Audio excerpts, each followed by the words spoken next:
যদি প্রশ্ন করা হয় যে সময় সবচাইতে দ্রুত কোথায় অতিবাহিত হয়, অনেকে হয়তো কোনো একটা সায়েন্স ফিকশন মুভির কথা চিন্তা করবে কিংবা একটা সায়েন্স ফিকশন বইয়ের কথা চিন্তা করবে, কিন্তু আমার যেটা মনে হয় যে সময় সবচাইতে দ্রুত অতিবাহিত হয় ইন্টার লাইফে। চোখ বোঝার আগেই দেখা যায় যে এইচএসসি চলে এসেছে এবং ম্যাক্সিমাম স্টুডেন্টই যেটা করে তারা আজকে করবো কালকে করবো করতে করতে হঠাৎ করে এইচএসসি সময় চলে আসে এবং ডেডলাইন যতক্ষণ না তারা দেখছে তারা সিলেবাস নিয়ে খুব বেশি সিরিয়াস হয় না, আমি যত জানি। এবং দেখা যায় যে যে সময়টাতে তারা সিরিয়াস হচ্ছে ওই সময়টাতে তারা ডেডলাইনের ভয়ে তাদের আর পড়ালেখার যে মানসিকতাটা সেটাই নষ্ট হয়ে যায়। অর্থাৎ এত ভয় ভীতি শঙ্কা সবকিছু মিলে একজন পরীক্ষার্থী আসলে পড়ালেখার যে ব্যাপারটা যেটা তার আসলে করা উচিত সেটা বাদে বাকি সবকিছু করে, সে টেনশন করে এবং সে হচ্ছে গিয়ে অনেক বেশি ওভার থিঙ্কিং করা শুরু করে।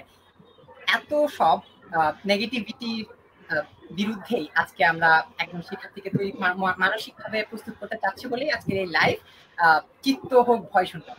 আসসালামু আলাইকুম, সবাইকে স্বাগতম জানাচ্ছি সালফিউরিক বেঞ্চ আয়োজিত বিশেষ লাইভ এইচএসসি 24, 25 কিংবা 26 ব্যাচে যদি বলি তাদের জন্য আয়োজিত এই বিশেষ লাইভ চিত্ত হোক ভয় শূন্য। এখন চিত্ত কেন ভয় শূন্য হওয়া উচিত, কারণ এই পরীক্ষাটা গুরুত্ব আসলে কতটুকু সেটা আমরা সবাই জানি। এই পরীক্ষার ভিত্তিতেই আসলে অ্যাডমিশন টেস্টের অনেক কিছু নির্ভর করছে। তো এত গুরুত্বপূর্ণ একটা পরীক্ষার আগে কেউ যদি ভীত সন্ত্রস্ত হয়ে তার যে প্রিপারেশনটা সেটা আসলে ল্যাগ করে, তখন দেখা যায় যে আসলে এটা তার লাইফের জন্য অনেক বেশি নেগেটিভ ইম্প্যাক্ট ফেলছে। তো এই ভীতি কাটানোর জন্য আজকে আমাদের সাথে এমন দুজন মানুষ আছে যারা কিনা এইচএসসি তে সর্বোচ্চ সাফল্য যদি বলি সেটাই আসলে অর্জন করেছে। আমাদের সাথে আছে ঢাকা বোর্ডে এইচএসসি 2022-এ প্রথম স্থান অধিকার করা রিফাত আরাইফি এবং চট্টগ্রাম বোর্ড থেকে 2022 এইচএসসি তে প্রথম স্থান অধিকার করা শাহরিয়ার ইসলামকে আমি লাইভে দুজনকে স্বাগতম জানাচ্ছি। Thank you so much. তো এই দুজন আসলে এইচএসসি তে অনেক ভালো করে ফেস করে এইচএসসি তে খুব কম সময়ের ভিতরে প্রশ্নের আনসার করে ভালো সাফল্য অর্জন করেছে। কিন্তু আজকে যে লাইভটা সেটা এইচএসসির মতোই খুব কম সময় এবং অনেকগুলো প্রশ্ন। তো দেখা যাক যে আমাদের টপাররা এই প্রশ্নগুলো কিভাবে ফেস করে। তো প্রথম ম্যাক্সিমাম প্রশ্নগুলো কিরকম যে একজন শিক্ষার্থীর মনে যেভাবে যাচ্ছে সেই প্রশ্নগুলি আমি বেসিক্যালি প্রথমে করব এবং লাইভে অবশ্যই আমাদের অনেকগুলো প্রশ্ন আসবে, সেগুলো অবশ্যই ক্রমান্বয়ে আনসার করতে হবে আপনাদের। তো প্রথমে বেসিক কিছু আলাপে চলে যাই। আমি একটা পোল দিয়েছিলাম একটা গ্রুপে যে এইচএসসি 24-এর বর্তমানে সিলেবাসের কি অবস্থা। দেখা গেল যে ভয়াবহ অবস্থা। বেশিরভাগ শিক্ষার্থী ভোট এটাতে দিয়েছে যে তাদের সিলেবাস আসলে 50 কিংবা 60% বেশি বাকি, অর্থাৎ ম্যাক্সিমাম সিলেবাস তাদের বাকি। এবং যেটা বলেছিলাম এটাই হওয়া স্বাভাবিক। তারপরে এইচএসসি 24 কিন্তু অনেক কম সময় পেয়েছে। তো স্বাভাবিকভাবে যাদের সিলেবাস শেষ না সেই একটা পোর্শন অনেক বেশি মেজর নাম্বারে আছে এবং এমনও আছে যাদের হচ্ছে কি সিলেবাসটা শেষ হয়েছে কিন্তু এরপরে তারা কি করবে বুঝতে পারছে না, তার রিভিশনটা তারা কিভাবে দিবে কিংবা অ্যাডমিশন নিয়ে তারা কিভাবে চিন্তা করবে, এই ধরনের চিন্তা ভাবনা তাদের মাথায় আসছে। তো আমি প্রথমেই এর কাছে চলে যেতে চাচ্ছি যে যাদের সিলেবাস আসলে তারা শেষ করতে পেরেছে, শর্ট সিলেবাসের কথা যদি বলি, শর্ট সিলেবাসটা তারা শেষ করতে পেরেছে, তারা বর্তমানে কি করবে এইচএসসির আগ পর্যন্ত। আচ্ছা, তো যাদের হচ্ছে সিলেবাস 80% এর বেশি কমপ্লিট এবং তারা মনে করে এখন যদি সে এসএসসি তে বসে যায় তাহলে একটা ভালো রেজাল্ট সে করতে পারবে, তো এই ধরনের যাদের প্রিপারেশন এখন আছে তাদের ক্ষেত্রে আমি বলবো যে তারা এইচএসসি প্রিপারেশনের পাশাপাশি তারা যদি মেডিকেলের প্রতি টার্গেট থাকে তাহলে প্রি মেডিকেল কোর্স এখন অনেক জায়গায় চালু আছে, তো ওগুলো হচ্ছে সাথে সাথে হচ্ছে করতে অ্যাটলিস্ট ক্লাসগুলো দেখলেও হচ্ছে অনেকটুকু পড়া কভার হয়, সেটা করা যায়। আর যারা হচ্ছে ইঞ্জিনিয়ারিং সাইটে যাওয়ার ইচ্ছা তাদের ক্ষেত্রে আমি বলবো যে বিভিন্ন ধরনের কনসেপ্ট বুক আছে বা প্রশ্ন ব্যাংকগুলো আছে, ওগুলো থেকে হচ্ছে প্রশ্নগুলো দেখতে, আমাদের বইয়ের সাথে সেই প্রশ্নগুলোর কি ধরনের পার্থক্য তারা যদি এখনই অ্যানালাইসিস করতে শিখে তাহলে সেটা পরবর্তীতে তাদের অ্যাডমিশনে অনেক হেল্প করবে। আর আরেকটা জিনিস আমি বলবো, এখন বিভিন্ন ধরনের প্রতিযোগিতামূলক পরীক্ষা হয় এই টাইমটাতে, এই এইচএসসি 2 মাস আগে থেকে বিভিন্ন ধরনের প্রতিযোগিতামূলক পরীক্ষা হয়। আমি যদি কয়েকটা নাম বলি, যেমন হচ্ছে মেডিকো চ্যাম্প হয়, রেটিনা স্টার হয়, যেগুলোতে আমি পার্টিসিপেট করেছিলাম। ওগুলোতে পার্টিসিপেট করলে তুমি হচ্ছে ওগুলোতে এইচএসসি সিলেবাসের সাথে জাস্ট মেডিকেলটা হচ্ছে অ্যাড করে দেয়, তো ওগুলোতে যদি হচ্ছে পার্টিসিপেট করে তাহলে তাদের জন্য হচ্ছে অ্যাডমিশন জার্নিটা হচ্ছে ইজি হবে, তারা বুঝতে পারবে যে অ্যাডমিশনে কি ধরনের প্রশ্ন আসে বা তাদের কি ধরনের পরিশ্রম তখন করতে হবে। তো তারা এগুলো হচ্ছে যাদের হচ্ছে প্রিপারেশন অলমোস্ট শেষ এইচএসসির জন্য তাদের জন্য বললাম। আচ্ছা, বেসিক্যালি এটা তো মেডিকেল নিয়ে, মানে কারো যদি ইঞ্জিনিয়ারিং টার্গেটও থাকে তার কি আসলে এই টাইম থেকে অ্যাডমিশন নিয়ে চিন্তা ভাবনা করা উচিত কিনা, বা এটা তার এইচএসসি যে প্রিপারেশন সেটা হ্যাম্পার করবে কিনা?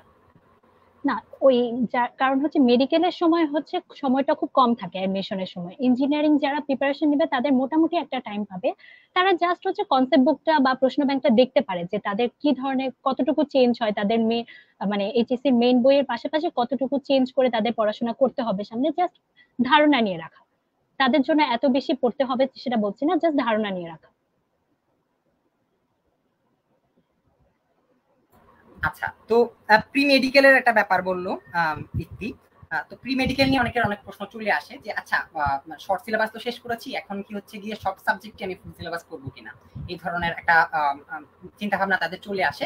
তো তাদেরকে নিয়ে আলাদাভাবে প্রশ্ন আছে, তো সেই প্রশ্নে আমরা পরে যাচ্ছি।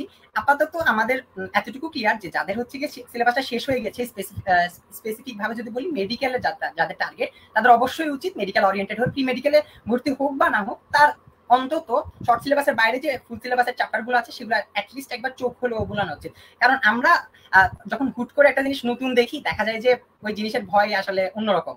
অর্থাৎ একটা জিনিস তুমি কখনোই দেখো নাই, এই জিনিসটা হচ্ছে কি তুমি অ্যাডমিশন লাইফে ফার্স্ট টাইম দেখতেছো, তখন দেখা যাচ্ছে যে এই যে একটা ভয়ের কারণে তুমি ওই চ্যাপ্টার আর ধরতেও চাবা না। তো এখন থেকে মোটামুটি একটু হালকা পাতলা ধারণা থাকা উচিত, যেটা ইফতি আমার সাথে একমত। তো তাদের তো চিন্তা ভাবনায় গেলাম আমরা, এবার আসি মেজরিটির কথাবার্তায়, যে আবার সিলেবাস তো অবস্থা যাচ্ছে তাই এখন সিলেবাস কি করা উচিত, বা হচ্ছে গিয়ে আমি কি আসলে আমি কি একমাত্র যার হচ্ছে গিয়ে সিলেবাস আসলে এরকম অবস্থা। তো এখন এই ধরনের সিচুয়েশন আসলে একজন স্টুডেন্ট এইচএসসির আগে কিভাবে ফেস করবে, কিভাবে তার কি করা উচিত, সেটা নিয়ে শাহরিয়ার থেকে জানতে চাচ্ছি। Thank you. তো এই যে ক্যাটাগরি স্টুডেন্টরা যাদের এখনো পড়াটা ভালোভাবে শেষ হয়নি কিংবা শেষ হলো, তারা হয়তো অর্ধেকটা ঠিকভাবে করেছে কিন্তু তাদের দেখা যাচ্ছে আর অর্ধেকেরও বেশি সিলেবাস বাকি আছে। তোমাদের সংখ্যাটা কিন্তু দেখা যাবে সবচেয়ে বেশি, এবং রিসেন্টলি যে পোলটার কথা তোমাদের নির্ভা ভাইয়া বলছেন সেখানেও দেখা যাবে 50%-এর বেশি বলছে তাদের এখনো কিন্তু সিলেবাসটা শেষ হয়নি। তো প্রথমত তোমাদেরকে বলবো এখন ভয় পাওয়ার কিছু নেই, তোমরা ফ্রিক আউট করবে না, তোমাদের এখনো স্যালভেশনের সময়টা আছে। এখন কথা হচ্ছে কতটুকু সময় আছে বা তুমি কিভাবে আগাবে, ঠিক আছে? আবারও বলছি এই সময়টা থেকে কিন্তু আমরা এবং আমাদের মতো অনেকেই কিন্তু পেরিয়ে এসেছে এই এই অবস্থাটা থেকে যে এখনো সিলেবাস শেষ হয়নি। এখন তোমাদেরকে যেটা করতে হবে তোমাদের অবস্থাটাকে অ্যাসেস করতে হবে, তোমরা ঠিক কোন পজিশনটাতে আছো। এক হতে পারে তোমাদের সিলেবাস কিছুই শেষ হয়নি, তোমাদের সিলেবাস সম্পর্কে তোমাদের কিছুই ধারণা নেই, তুমি এখন নারকেল গাছ থেকে পড়েছো, তুমি জানো না কি থেকে কিভাবে পড়তে হবে। আর দুই, আরেকটা সিচুয়েশন হতে পারে যেখানে তুমি 50% থেকে 60%-এর মতো পড়ালেখা কমপ্লিট করে রেখেছো, বাট বুঝতে পারছো যে সামনে এক্সাম চলে এসেছে, তোমার তো কিছু নাই, তুমি চিপার মধ্যে পড়ে গেছো। এই দুটো সিচুয়েশনে মানুষের জন্য আমি আলাদা আলাদা ভাবে বলছি, ঠিক আছে? প্রথমত বলি, যারা 50 থেকে 60%-এর মধ্যে আছো, তোমরা কিন্তু অনেকটা এগিয়ে আছো, একটা আপার হ্যান্ড আছে তোমাদের কাছে। তোমরা এখন যে জিনিসটা করবে, তোমাদের যেই চ্যাপ্টার গুলো বাকি আছে সেগুলোকে আগে একটা স্কিমের মধ্যে ফেলবে যে কোন কোন চ্যাপ্টার গুলো থেকে তোমাদের এইচএসসি তে বেশি কোয়েশ্চেন আসছে, এবং এটার জন্য কিন্তু তোমরা টেস্ট পেপারের সাহায্য নিতে পারো। তুমি একটা টেস্ট পেপার খুললে যে কোনো ব্র্যান্ডে, দেখলো কোন কোন চ্যাপ্টার থেকে প্রশ্ন বেশি আসছে, এবং অবশ্যই এমসিকিউ ইনভেরিয়েবলি আসছে। তুমি এই জিনিসটা একটা ছোট খাতার মধ্যে নোট করবে যে এই চ্যাপ্টার আমার এখন পড়তে হবে, এবং ডেডলাইন সহ যে আমার হাতে এতগুলো দিন আছে, আমি এই কয়েকটা দিন ফাইনাল রিভিশনের জন্য রাখবো, বা আমার যে প্রবলেম গুলো আছে সেগুলো পলিশ করার জন্য রাখবো। বাকি দিনগুলোকে তুমি ছক করবে যাতে ওই ইম্পর্টেন্ট চ্যাপ্টার গুলো অ্যাটলিস্ট তোমার ভালোভাবে দেখা থাকে। ভালোভাবে কিভাবে বলছি, অ্যাটলিস্ট যাতে বোর্ডে আসা কোয়েশ্চেন গুলো তোমাদের ভালো করে পারা থাকে। আমি বোর্ড বলছি কারণ যেহেতু তোমাদের মেইন ফোকাস আপাতত এইচএসসি, যাদের এখনো কমপ্লিট হয়নি সিলেবাস, তো তোমরা আগে এইচএসসি যে কোয়েশ্চেন গুলো বেশিরভাগ এসে থাকে, হোক সেটা এমসিকিউ হোক সেটা সিকিউ, সেই জিনিসগুলো ভালো করে দেখবে। এটা হওয়ার পরও যদি যাদের 50 থেকে 60% সিলেবাস তোমরা 100% কমপ্লিট করার পরও দেখছো তোমাদের হাতে সময় আছে, তোমরা এখন আগে শেষ করা সিলেবাস গুলো রিভিশন দিবে এবং রিফাইন করবে। অর্থাৎ দেখবে কিভাবে সেখান থেকে 100% আউটপুট আনা যায়। ঠিক আছে, এটা গেল একটা অংশ। আরেকটা অংশ যেটার পরিমাণ অ্যাকচুয়ালি সবচেয়ে বেশি, যারা হচ্ছে কিছুই পড়ে নাই, যারা হচ্ছে নবজাতক, মানে এসএসসির দুনিয়া, তারা এখন তাদেরকে স্বাগত জানানোর সময়। তো তাদেরকে স্বাগত জানাচ্ছি আমি, এখন তোমরা পড়ালেখা শুরু করো ভাইয়া, আর নষ্ট করার সময় কিন্তু তোমাদের নাই, আর নষ্ট করার সময় একদম তোমাদের হাতে নেই। তোমাদেরকে কি করতে হবে, সেই একটা টেস্ট পেপার নিতে হবে, সুন্দর করে টেবিলের সামনে টেস্ট পেপার রেখে আল্লাহর নাম নিয়ে তুমি টেস্ট পেপারটা খুলবা। ঠিক আছে, টেস্ট পেপার খোলার পর কি করবা, এই যে যাদের সিলেবাস যাদের সিলেবাস একদমই হইতেছে শেষ হয় নাই, এরা একটা কাজ করে এখন, তারা হচ্ছে ফেসবুকে নিয়ে শেয়ার দেয়, ডিপ্রেশনের লিঙ্ক শেয়ার দেয়, তারা হচ্ছে গিয়ে বিভিন্ন অনলাইন প্ল্যাটফর্মে লিঙ্ক শেয়ার দেয় যে তারা কিছু করতে পারবে না এবং তারা অনেক বেশি ব্যর্থ। ভাই, এই মিম শেয়ার দিতে তার 10 মিনিট লাগছে, সে সিলেক্ট করছে, দেন হচ্ছে কি শেয়ার দিছে, সে রিঅ্যাক্ট চেক করতে তার আধা ঘন্টা লাগবে। এই টাইমটা সে যদি একটা চ্যাপ্টারের জাস্ট চোখটাও বুলাইতো তার লাভটা হইতো। কিন্তু না, ম্যাক্সিমামই কি করবে, এসে দিছে ডিপ্রেশন ঝাড়ার জন্য ফেসবুক হোয়াটসঅ্যাপ যা আছে সবকিছু চুজ করবে, একটা ডিপ্রেশন পার্টনার চুজ করবে, দেন সে সবকিছু শেয়ার করবে তাকে, তারপর হচ্ছে গিয়ে আরো ডিপ্রেশন বাড়বে, তার লাভের লাভ কিছুই হবে না। এই ধরনের শিক্ষার্থীর পরিমাণ কিন্তু অনেক বেশি, এবং দেখা যায় যে এরাই কিন্তু সত্যি বাংলায় বললে যে ধরাটা সেটা সেটা তারাই খায়। কারণ সময় কিন্তু আসলে ফুরিয়ে যায়নি, এই জায়গা থেকে কামব্যাক করা অবশ্যই সম্ভব। এবং একদম অনেস্টলি যদি বলি, আমি এই জায়গাতে ছিলাম এবং এই জায়গা থেকে দেখা গেছে আমি একটা সময় নষ্ট না করে একটা প্রপার প্ল্যান করলাম, প্ল্যান করে এসেছি গিয়ে এই কাজগুলো করলাম। বাট আমি কিন্তু নিমিশে দিয়ে টাইম ওয়েস্ট করতে পারতাম, এটা করি নাই, একটু হলেও সেফ পজিশনে ছিলাম। তো শারিয়ার কন্টিনিউ।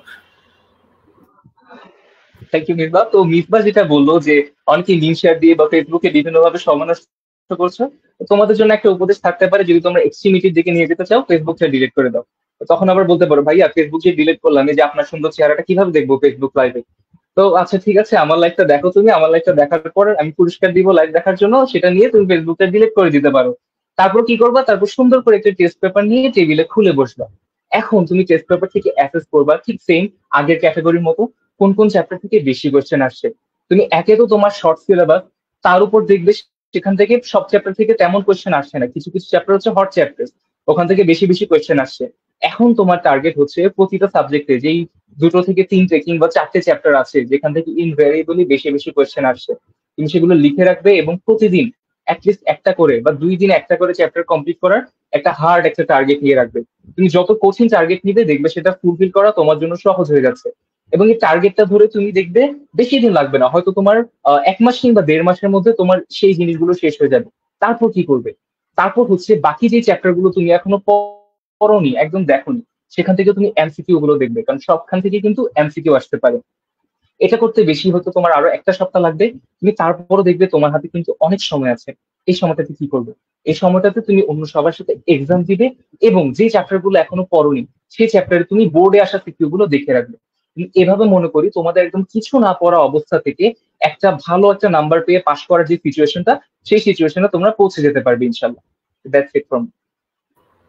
সো বেসিক্যালি জিনিসটা হচ্ছে যে প্রশ্ন আসে এরকম যে ভাই এই জায়গা থেকে কি ভালো রেজাল্ট করা সম্ভব, এই জায়গা থেকে কি আসলে অমুক জায়গায় চান্স পাওয়া সম্ভব। ভাই তুই সম্ভাবনা দেখতে দেখতে সম্ভাবনার ম্যাথ করতে করতে সময় ওয়েস্টটা না করে ওই টাইমটা যদি, হ্যাঁ ধরলাম যে তোমার ওই এমন একটা বাজে অবস্থা ওই জায়গা থেকে কামব্যাক করা যাইতেছে না, অ্যাটলিস্ট অ্যামাউন্ট অফ যে রেজাল্টটা ওটা তুমি গেট করো। এখন ধরো তোমার 2 মাস আছে, 2 মাসে তুমি আবার সিলেবাস পড়ে টরে মোটামুটি একটা রেজাল্ট করলা, ওই মোটামুটি রেজাল্টই তো পাবা না তুমি যদি হচ্ছে গিয়ে আসলে সম্ভব কিনা করে এই ধরনের প্রশ্ন করতে করতে ওভার থিঙ্কিং করতে করতে টাইমটা ওয়েস্ট করো। তো শাহরিয়ারও যেটা বললো যে আসলে সময় অত বেশি যায় নাই, ম্যাক্সিমাম স্টুডেন্টই একদম ফ্র্যাঙ্কলি বললে ম্যাক্সিমাম স্টুডেন্টই এখন খুব টেনশনে আছে যে তাদের সিলেবাস আসলে শেষ হয় নাই। এটা পোলের কথা বললে হয় না, পোল না, আসলে এটা সত্যিকারের বাস্তবতা। কারণ ওই যে আমরা বললাম ডেডলাইন না দেখলে আমাদের ভিতরে ভয় কাজ করে না, এবং এই ভয়টা কিন্তু ম্যাক্সিমাম স্টুডেন্টই পাত্তা দেয় না। মানে যতক্ষণ আসে দেখবে যে কালকে তার এইচএসসি পরীক্ষা বা হচ্ছে 3 মাস পরে এইচএসসি পরীক্ষা, তার ভিতরে ভয় কাজ করবে না, সিলেবাস নিয়ে সে বসবে না। তো এই ব্যাপার স্যাপারগুলো ক্লিয়ার যে আসলে যাদেরই বাকি তারা আসলে এখনই লাইভের পরে পড়তে বসে যায়, কোনো টাইম ওয়েস্ট না করে। দরকার হলে তোমার যেই জিনিসটা তোমাকে ডিস্ট্রাক্ট করছে সেই জিনিসটাকে তুমি সরাই ফেলো, সোজা কথা। কারণ এখন যে টাইমটা, এই টাইমটা তুমি যদি কোনোভাবে মিস করে ফেলো, আজীবন হাউতাস করলেও কিন্তু এই সময়টা তুমি আর পাবা না। তো এরপরে পরবর্তী প্রশ্নে চলে যায় যে এখন যে সময়টা, এই সময়টাতে কি আসলে আমি অনলাইনে পরীক্ষা দিব নাকি হচ্ছে গিয়ে অফলাইনে পরীক্ষা দিব, বা হচ্ছে গিয়ে আমার যে ক্লাসগুলা এগুলোকে আমি অনলাইনে কন্টিনিউ করব, আমার আসলে করা উচিতটা কি? অনলাইন অফলাইন একটা কন্ট্রাডিকশন চলে আসে, তো এই জিনিসটা একটু ক্লিয়ার করো প্লিজ।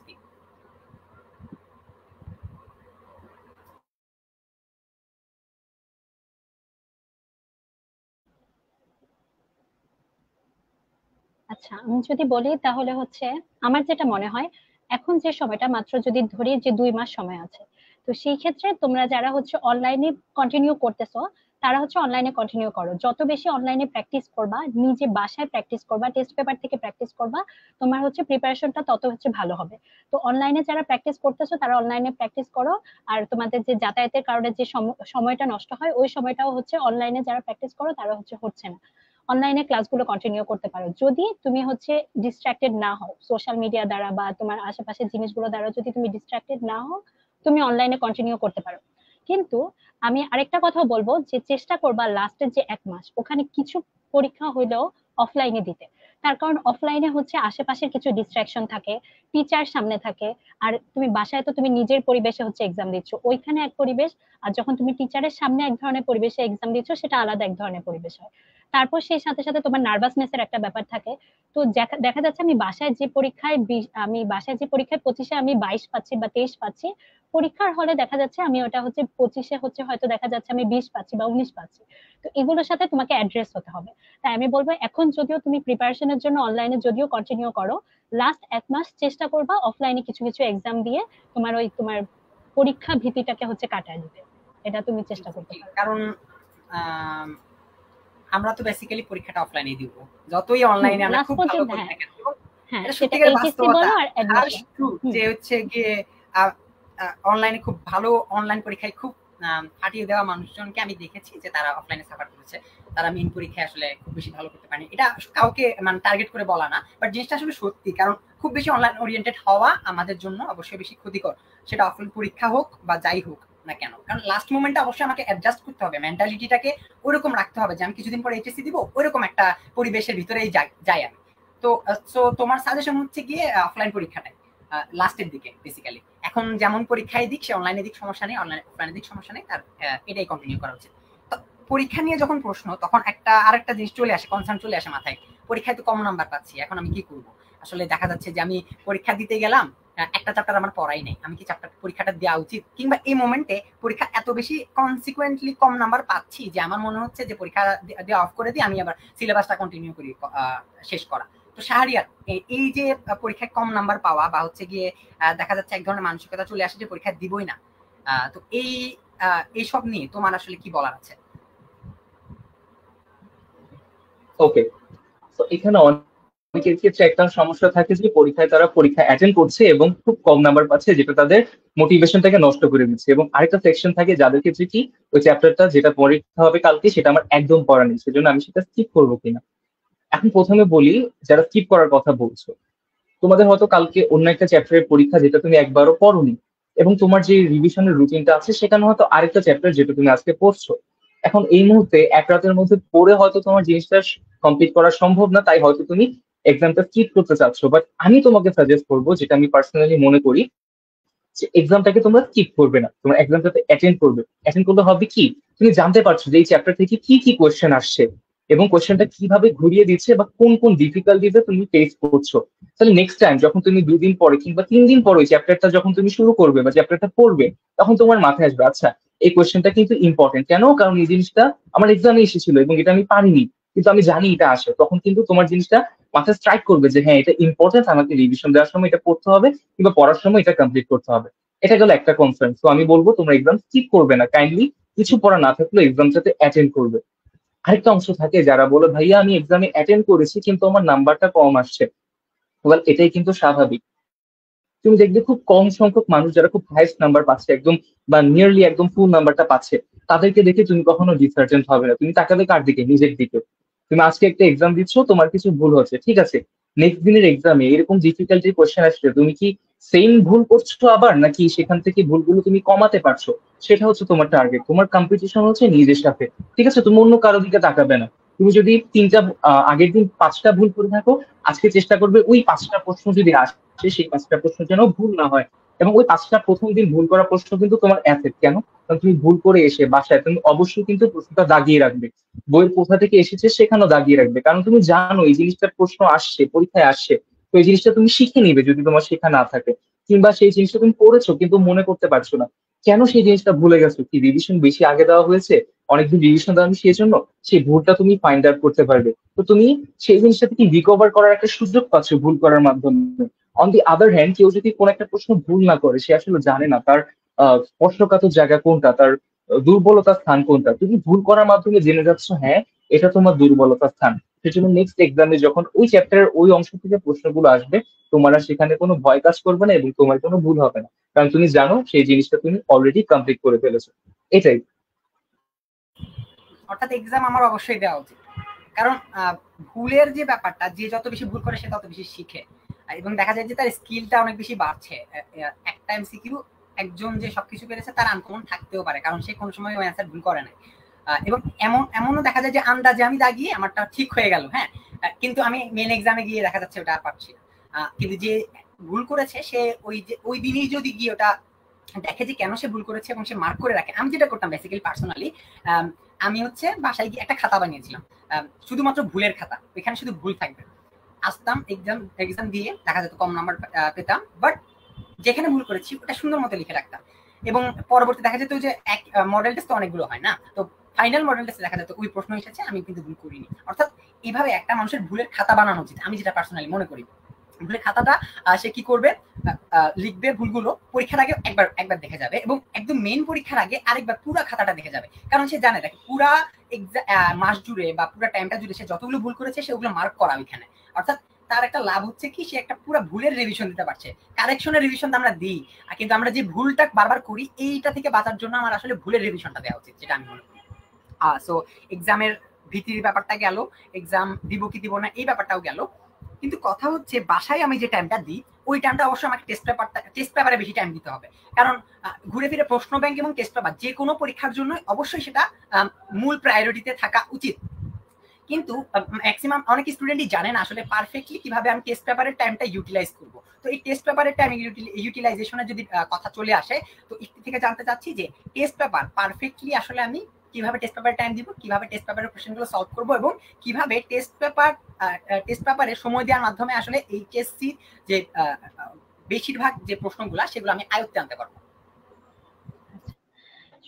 টেস্ট পেপারের ক্ষেত্রে যদি আমি বলি, তাহলে আমরা যদি চিন্তা করি, আমরা বাংলা, কেমিস্ট্রি, বায়োলজি এই তিনটা সাবজেক্টের কথা যদি আমরা চিন্তা করি, আমরা প্রথমে টেস্ট পেপারটা দেখব, কি কি প্রশ্ন আসছে ওটা আমরা বুঝলাম। এবার ওই প্রশ্নগুলো আমরা বই থেকে হচ্ছে পড়ার চেষ্টা করব। এখানের ক্ষেত্রে যেটা হবে, বইয়ে কিন্তু অনেক কিছু এক্সট্রা জিনিস থাকে যেগুলো হচ্ছে টেস্ট পেপারের অ্যান্সারে এত সুন্দর করে লেখা থাকে না। বইয়ে কিছু ডায়াগ্রাম থাকে, বইয়ে বিক্রিয়া থাকে, বইয়ে চিত্র থাকে, তো যেগুলো হচ্ছে আমাদের টেস্ট পেপারের অ্যান্সারে অবশ্যই আমরা সুন্দর মতো পাবো না। সিকিউ এভাবে যদি আমরা সিকিউটা পড়ি তাহলে আমাদের সিকিউ প্রিপারেশনটাও ভালো হবে। সেই সাথে আমরা যখন বই থেকে পড়বো তখন আমাদের এমসিকিউ প্রিপারেশনটাও সাথে সাথে হয়ে যাবে। এভাবে আমরা এই তিনটা সাবজেক্টের ক্ষেত্রে পড়তে পারি। আর বাকি যে সাবজেক্ট গুলো আছে, যেমন হচ্ছে ম্যাথ, আর হচ্ছে ফিজিক্স এর ম্যাথ গুলো, তারপর হচ্ছে কেমিস্ট্রির যে ম্যাথ গুলো, সেগুলোর ক্ষেত্রে আমরা অনেক স্টুডেন্ট যেটা করে যে দেখে যায়, দেখে মনে করে আরে আমি তো এটা পারি, তাহলে এটা স্কিপ করে যায়। এটা করা যাবে না। এটা করলে হচ্ছে হবে কি, আমাদের দেখে মনে হয় আমরা একটা জিনিস পারি, কিন্তু যখন ওটা আমরা করতে যাই তখন অনেক কিছু হচ্ছে টুকটাক ভুল হয়ে যায়। যেমন আমরা হচ্ছে একক পরিবর্তন করি না, অনেক সময় হয়তো মিলি মোলে দেওয়া আছে আমরা মোলে কনভার্ট করি না, এটা ভুল হয়ে যায়। আবার এরকম আমরা একক লিখি না অনেক সময়। এই ভুলগুলো অ্যাভয়েড করার জন্য তোমাদের যেটা করতে হবে, নিজের হাতে হচ্ছে ম্যাথটা করতে হবে। তা এত সুন্দর করে করা লাগবে না, আমরা রাফ যেভাবে ম্যাথ করি খুব তাড়াতাড়ি, সেভাবে খুব তাড়াতাড়ি আমাদের ম্যাথটা হচ্ছে অ্যান্সারটা হচ্ছে বের করে ফেলতে হবে। এটা গেল। আর হচ্ছে ইংলিশের ক্ষেত্রে আমরা যেটা বলবো, ইংলিশের টেস্ট পেপার খুব ভালো মতো সলভ করতে হবে, কারণ দেখা যায় যে বিগত বছরের প্রশ্নগুলো থেকে একদম হুবহু না আসলেও কিছুটা কাছাকাছি হচ্ছে রিপিট হয়। তো সেই ক্ষেত্রে আমরা হচ্ছে এভাবে যদি টেস্ট পেপার গুলো সলভ করি সাবজেক্ট ওয়াইজ, তাহলে হচ্ছে ভালো ফল পাবো ইনশাল্লাহ। আচ্ছা, মানে হচ্ছে বেসিক্যালি আমার টেস্ট পেপারের সাথে মূল বইয়ের একটা কানেকশন অবশ্যই রাখতে হবে। অনেকেই দেখা যায় যে খালি টেস্ট পেপারটা সে দিন রাত 24 ঘন্টা পড়ছে, বাট সে বই ধরেও নেই। এখন সমস্যাটা কোন জায়গায় হয়? সিকিউতে আমার মনে হয় না খুব বেশি সমস্যা হয়। সমস্যা দেখা যায় এমসিকিউর ক্ষেত্রে, কারণ এমসিকিউ তারা টেস্ট পেপার থেকে সবসময় কমন আসবে না। এমসিকিউ বইয়ের লাইন থেকে মনে হলে যদি কেউ দেয় তখন আসলে ধরাটা খাওয়ার সম্ভাবনা সবচেয়ে বেশি। তাই অবশ্যই মূল বইয়ের উপর ফোকাসটা রাখা উচিত। এবং আরেকটা জিনিস ক্লিয়ার করি, অনেকেই মানে আমি নিজেও ভাবতাম যে আসলে পরীক্ষার আগে আমি আসলে মূল বইটা কেমন রিডিং করার টাইম তো নাই, রিডিং আসলে পড়া উচিত না। এটা আসলে একদমই সাইকোলজিক্যাল একটা ফ্যাক্ট। আসলে এটা সম্পূর্ণভাবে ভুল। একটা বই এত বছর ধরে 2 বছরে অন্তত 2বার হলেও আমি কিন্তু বইটা আগে পড়েছি। এখন পরীক্ষার আগে একবার অবশ্যই রিডিংটা দেওয়া উচিত। রিডিংটা দিতে খুব বেশি টাইম অবশ্য লাগার কথা না, জাস্ট চোখ বোলাতেও 5 থেকে 10 মিনিট যদি লাগে ওটা লাগুক, সমস্যা নেই। কিন্তু মানসিকভাবে আমি যদি বইটা পড়ে যাই, আমার মানসিকভাবে একটা শান্তি প্রশান্তি কাজ করবে যে আমি বইয়ের আগের গোড়া পড়ে এসেছি। যদিও আমি খুব ভালো করে পড়ি নাই, বাট অ্যাটলিস্ট নিজের সেলফ স্যাটিসফ্যাকশনটা আসবে যে না বইটা টাচ করে হলেও গিয়েছি। তো তখন দেখা যাবে একটা এমসিকিউ যদি আমি 50-50 পারি, ওইটা আমি ওইখান থেকে দুটো অপশন থেকেই আনসার করতে পারছি। বাট কখনো পড়ে যাই নাই। ওই প্রশ্ন দেখার পরে প্রথমেই দেখা যায় যে আশেপাশে তাকায় কে পারলো প্রশ্নটা, দেখা যায় যে ওই সময়টা অনেক সময় ওই চান্সটা পাই না যে পাশের জন থেকে জিজ্ঞেস করার, ফার্স্ট বেঞ্চে বসলে তো কথাই নাই। তো এই ধরনের সিচুয়েশন আসলে তাকে ফেস করা লাগে। তো মূল বইয়ের সাথে অবশ্যই কানেকশনটা থাকা উচিত বলে আমি নিজে মনে করি, এবং ইফতিও বললো সেটা। তো ইংলিশ নিয়ে কথা বলছিলে, ইংলিশ নিয়ে আরেকটা সমস্যা দেখা যায় যে ইংলিশে এমন এমন কিছু সেগমেন্ট আছে যে সেগমেন্ট আসলে খুব বেশি টেস্ট পেপার করেও কোনো লাভ হইতেছে না।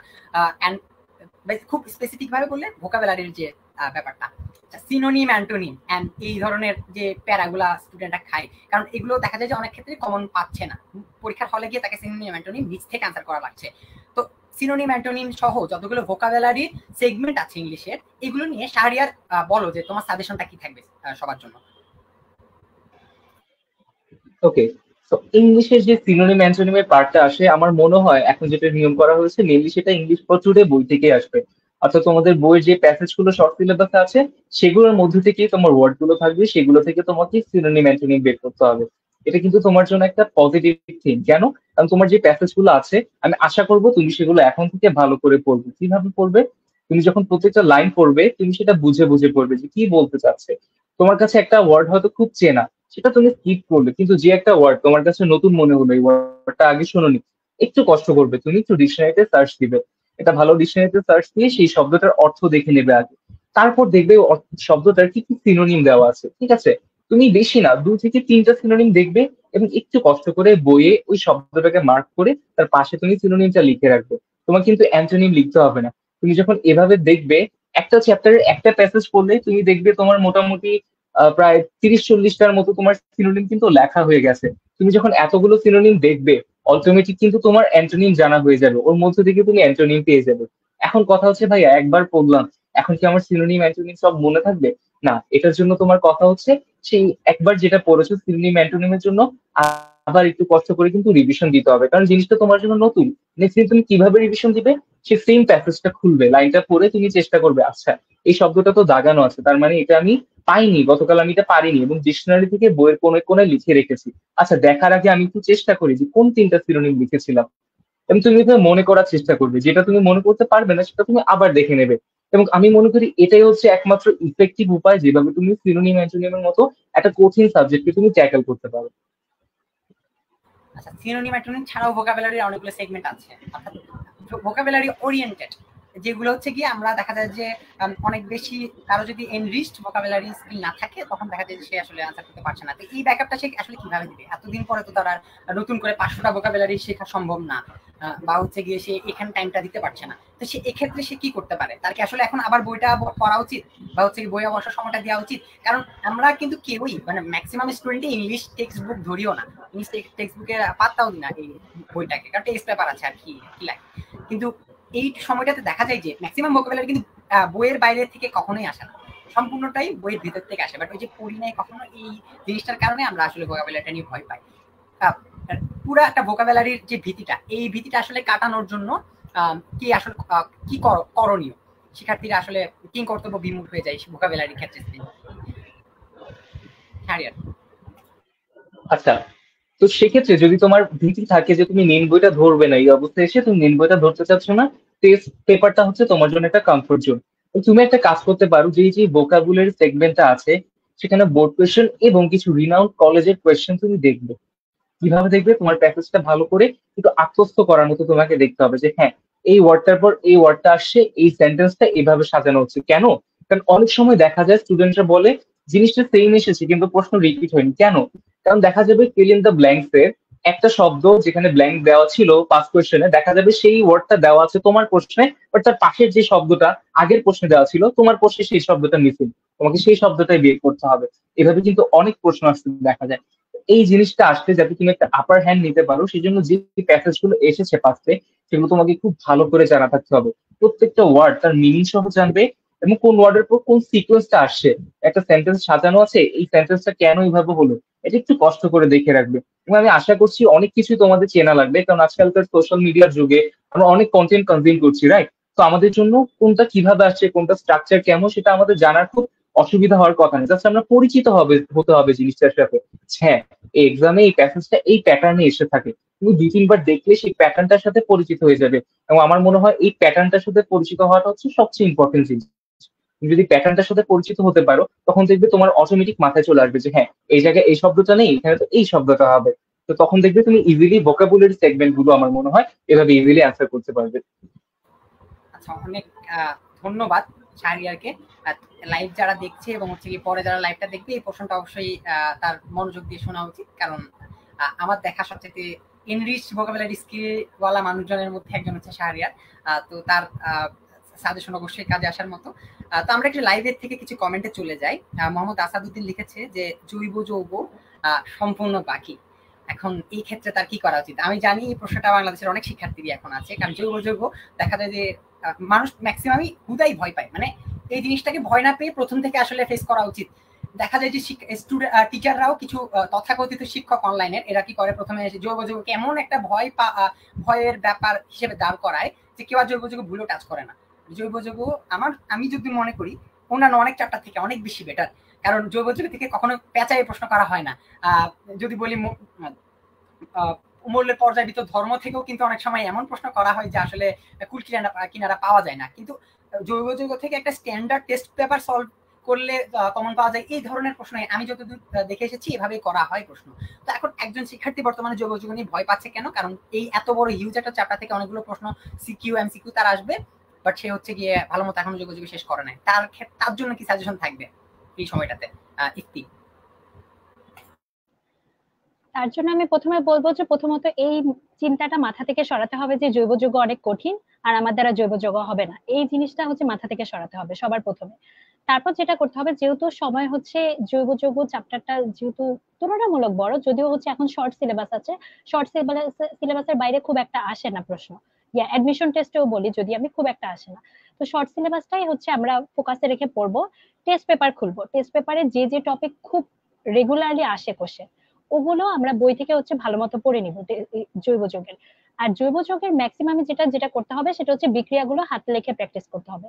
যত তুমি হাতে লেখে প্র্যাকটিস করবা বিক্রিয়াগুলো, ততগুলো তাড়াতাড়ি তোমার মুখস্থ তাড়াতাড়ি হবে, তোমার হচ্ছে মনেও থাকবে ভালো মতো।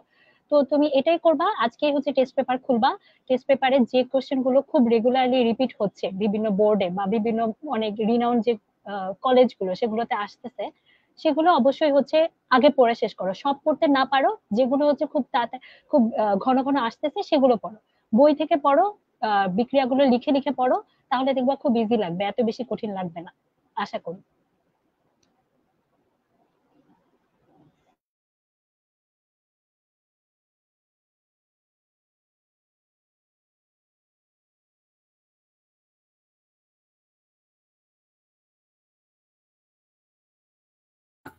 আচ্ছা, আমার কথা মেবি শোনা যাচ্ছিল না, দুঃখিত। তো জৈব যৌগের যে ব্যাপারটা, জৈব যৌগ অবশ্যই অনেক বেশি গুরুত্বপূর্ণ। কেন? কারণ হচ্ছে গিয়ে এখানে শুধুমাত্র যে এইচএসসি পর্যন্তই সীমাবদ্ধ জৈব যৌগের রেঞ্জটা এমন না, মেডিকেল অ্যাডমিশনের সবচেয়ে বেশি এমসিকিউ জৈব যৌগ থেকে আসে, হোক সেটা বইয়ের পিছনের এমসিকিউ থেকে। বাট জৈব যৌগটা ইম্পর্টেন্স আমি আসলে এক্সপ্লেন করতে চাচ্ছি। বাট যেটা কনসার্ন সেটা হচ্ছে গিয়ে জৈব যৌগের এমসিকিউ নিয়ে আমি আসলে কি করবো? আমি কি এখন বইয়ের লাইন টু লাইন পড়ার আমার কোনো অপশন নাই, ঠিক আছে? তো এই ক্ষেত্রে টেস্ট পেপারের যে জৈব যৌগের এমসিকিউ গুলো সেগুলো সলভ করলে কি আসলে আমি কমন পেয়ে যেতে পারবো বা পার পেয়ে যেতে পারবো কিনা এই জৈব যৌগের ব্যাপারটা। এবং আরেকটা প্রশ্ন, ধরলাম যে এখন বর্তমানে টেস্ট পেপার সলভ করে আমি জৈব যৌগ থেকে কোনোভাবে স্কিপ পেয়ে গেলাম, ঠিক আছে, কিন্তু এরপরে অ্যাডমিশন টাইমটা আমি জৈব যৌগ কিভাবে ফেস করবো? আসলে তখন কি আমার নতুন করে জৈব যৌগের আসলে আলাদা করে পড়া উচিত, বা হচ্ছে গিয়ে এই এত বড় ঝামেলাটা আসলে আমি নিব কিনা? শাহরিয়ার যদি এক্সপ্লেন করো। ওকে, এখানে প্রথমে একটা কথা বলে রাখি, তুমি কিন্তু তোমার সিকিউর জন্য যে নলেজটা ওটাকে লেভারেজ করে তুমি তোমার এমসিকিউ এবং অ্যাডমিশনটা কিন্তু একসাথে পাস করতে পারো। কিভাবে আমি তোমাকে বলি, যেটা তোমার আপু এবং ভাইয়া বলেছেন, কিছু ফিক্স টপিক থাকে যেগুলো থেকে অলওয়েজ জৈব যৌগে কোয়েশ্চেন এসে থাকে, এবং দেখা যায় এই যে বিক্রিয়াগুলো আছে ফিক্স কিছু বিক্রিয়া তাদের মধ্যে কিন্তু কিছু কানেকশন আছে, অথবা একটা পাজলের মতো জিনিসটা, যেমন তুমি বেনজিন থেকে ক্লোরোবেনজিন তৈরি করছো, আবার তুমি এখান থেকে অ্যানিলিন তৈরি করছো, সেখান থেকে বিভিন্ন ধরনের কম্পাউন্ড তৈরি করছো। আবার তাদের কিছু স্পেসিফিক নামীয় বিক্রিয়া থাকে, যে এই একটা বিশেষ নাম রোজেনমুন বিক্রিয়া কিংবা বিশেষ কিছু নামের বিক্রিয়া, এগুলো তুমি অবশ্যই সিকিউর জন্য পড়ছো। এমসিকিউতে যেটা করা থাকে দেখা যায় ঠিক সেই জিনিসগুলো মাঝে মাঝে একটু এক্স দিয়ে ওয়াই দিয়ে সেগুলো স্কিপ করা থাকে, বলতে হবে এই জিনিসটা কি আইডেন্টিফাই করো, কিংবা বলা থাকে এখানে কোন বিকারকটি ব্যবহৃত হচ্ছে বা এখানে এই বিক্রিয়াটিকে কি বলা হচ্ছে, রাইট? এটার জন্য আমার যেটা মনে হয় যে তোমার এই লিঙ্ক করাটা শিখতে হবে। একটা বেনজিন, তুমি তো চিন্তা করবে আচ্ছা আমি টেস্ট পেপার পড়েছি, এখন দেখি বেনজিন থেকে টেস্ট পেপারে কোন কোন ইম্পর্টেন্ট বিক্রিয়কটা বা কোন উৎপাদটা তৈরি করা যাচ্ছে। তুমি একটা সাদা খাতা নিয়ে তুমি বেনজিন থেকে তার থেকে সেগুলো তৈরি করার চেষ্টা করবে, একটু নিজে নিজে বেনজিন থেকে অ্যানিলিন তৈরি করে দেখবে, তো বেনজিন থেকে ক্লোরোবেনজিন তৈরি করে দেখবে, আরো যত ধরনের কম্পাউন্ড আছে বেঞ্জিন থেকে, সেগুলো তৈরি করে দেখবে। তখন তুমি দেখবে তোমার সিকিউটা যত ঘুরিয়ে পেঁচিয়ে আসুক না কেন আনসার করতে পারছো, তার সাথে তোমার এমসিকিউতে টিচাররা যতই চিন্তা করুক না কেন এই দিকে মার্কেট দিয়ে তোমাকে ফেলবে, তোমাকে তখন ফেলার কোনো সুযোগ নেই। কেন? কারণ তুমি অলরেডি সেটা কানেকশন এবং লিঙ্ক করে পড়েছো। আর কিছু জিনিস থাকে একদম মুখস্থ টাইপের, যেমন যেটা বললাম যে এই বিক্রিয়ার জন্য কোন বিকারকটি ব্যবহৃত হচ্ছে, কিংবা এই বিক্রিয়াতে মানে এই রাসায়নিকটি বা এই বিক্রিয়কটি কোন ধরনের বিক্রিয়া দেয় না, রাইট? সেই বিক্রিয়াগুলোর জন্য তোমায় করতে হবে কি, ওই যে ইম্পর্টেন্ট বিক্রিয়া যেগুলো, আবার বলছি ইম্পর্টেন্ট বিক্রিয়াগুলো একটু বই থেকে পড়বে। দেখবে বই বিক্রিয়ার শুরুতে কিছু ছোটখাটো কথা বলা আছে, যেমন ক্যানিজারও বিক্রিয়া কে দিচ্ছে না, অ্যালডোল ঘনীভবন বিক্রিয়া কে দিচ্ছে না, এই যে কিছু কথা আছে দেখবা ইনভেরিয়েবলি আসছে। তা আমার মনে হয় যে ইম্পর্টেন্ট বিক্রিয়াগুলো আছে তাদের আগে পিছে বইয়ে দেখবে কিছু কথাবার্তা লেখা থাকে, সেই কথাগুলো যদি একটু কষ্ট করে পড়ে নাও টেস্ট পেপার সলভ করার সাথে, তাহলেই আমার মনে হয় জিনিসটা ইজিলি অ্যান্সার করা যাবে তোমার এইচএসসির জন্য। অ্যাডমিশনের জন্য ভয় পাওয়ার কিছু নেই। অ্যাডমিশনে যেটা দেখা যায়, খুব মেডিকেল অ্যাডমিশনের ক্ষেত্রে যদি বলি, লিঙ্ক করা প্রশ্ন খুব বেশি কিন্তু আসে না। যেমন এটা থেকে এটা তৈরি করো, এটা থেকে এটা তৈরি করো, আসে না। দেখা যাবে বলবে এইখানে কোন বিক্রিয়কটি ব্যবহৃত হচ্ছে, বা এই বিক্রিয়কের জন্য কোনটি প্রভাবক হিসেবে কাজ করছে, বা এটার উৎপাদটি কি হতে পারে, বা এই জিনিসটি উৎপন্ন হলো এটা কি গন্ধ দিচ্ছে বা কি বর্ণ দিচ্ছে। এই জাতীয় জিনিসগুলো আবার বুঝি তুমি যে পড়েছো ইম্পর্টেন্ট বিক্রিয়াগুলো, বিক্রিয়াগুলোর আগে পরে লেখা থাকবে, বিক্রিয়ার নিচে লেখা থাকবে যে এটা এই বর্ণ দিচ্ছে, এটা শুধুমাত্র এই বিক্রিয়ক দিচ্ছে, এ দিচ্ছে না, কিংবা এটার সাথে এই ধরনের প্রভাব ব্যবহৃত হচ্ছে। তুমি সেই সেম কথা তুমি ইম্পর্টেন্ট বিক্রিয়াগুলোর আগে এবং পিছে যদি সামান্য করে দেখে রাখো, তাহলে আমি কনফিডেন্ট যে তোমার এইচএসসি এবং অ্যাডমিশন দুটোই ভালোভাবে কভার হয়ে যাবে ইনশাআল্লাহ। আচ্ছা, জৈব যৌগ নিয়ে অনেক বিস্তারিত একটা এক্সপ্লেনেশন আমরা পেলাম। এখন চলে আসি ফিজিক্স এবং ম্যাথের ক্ষেত্রে একটা কনসার্ন। আর দেখা যায় যে একটা ফিজিক্স এবং ম্যাথের ক্ষেত্রে এমন একটা প্রশ্ন আমরা পেয়েছি যেটা আসলে কোনোভাবেই কমন পড়ে না, বাট এই ম্যাথ বা ফিজিক্সের একটা পোর্শন হচ্ছে গিয়ে আমরা আনসার করতে পেরেছি, বা একটা পোর্শন পর্যন্ত হচ্ছে কি আমার জানা আছে। এখন এসব ক্ষেত্রে পার্শিয়াল মার্কিং এর যে ব্যাপারটা, সেটা কি আমি পাবো কিনা, বা ধরো যে একটা প্রশ্ন আমার একেবারেই কমন পাই নাই, সেই প্রশ্ন আমি স্কিপ করতে পারছি, কিন্তু দেখা গেল যে আমার আসলে স্কিপ করার অপশনটা নেই, আসলে আমার বরাবর সিকিউ আনসার করতে হচ্ছে, তো ওই প্রশ্নটা আমাকে আনসার করতেই হবে। এই ক্ষেত্রে আমি প্রশ্নটাকে এড়িয়ে যাবো কিনা, অর্থাৎ পার্শিয়াল মার্কিং এর যে ব্যাপারটা, সেটা কি আসলে এইচএসসির মতো বোর্ড পরীক্ষায় থাকে কিনা, ইফতি থেকে যদি জানতে চাই। হ্যাঁ, যদি তুমি হচ্ছে কোনো একটা অ্যান্সার শুরু করো, এটা হচ্ছে এইচএসসি না, শুধু যে কোনো বোর্ডের পরীক্ষার ক্ষেত্রে যে কোনো অ্যান্সার শুরু করো এবং হচ্ছে তুমি যদি কন্টিনিউ করতে থাকো, হয়তো লাস্ট পর্যন্ত তোমার অ্যান্সার মিলতেছে না, কিন্তু এর জন্য তুমি হচ্ছে পার্শিয়াল মার্কিং পাবা। এই পার্শিয়াল মার্কিং এর বিভিন্ন ধরনের ধরন আছে। যদি তুমি শুধু সূত্রটা লিখো, তাহলে হয়তো তোমাকে টিচার 1 মার্কস দিতে পারে, কিন্তু তারপর তুমি সূত্র লেখার পর ওটাকে চেষ্টা করলা, সামনে আগানোর চেষ্টা করলা, হয়তো হচ্ছে একটা সময় গিয়ে তুমি আর সামনে আগাইতে পারতেছো না, তুমি অর্ধেক অ্যান্সার করলা, তাহলে টিচারের উপর ডিপেন্ড করে, টিচার হচ্ছে চাইলে মার্কস দিতে পারে এটা।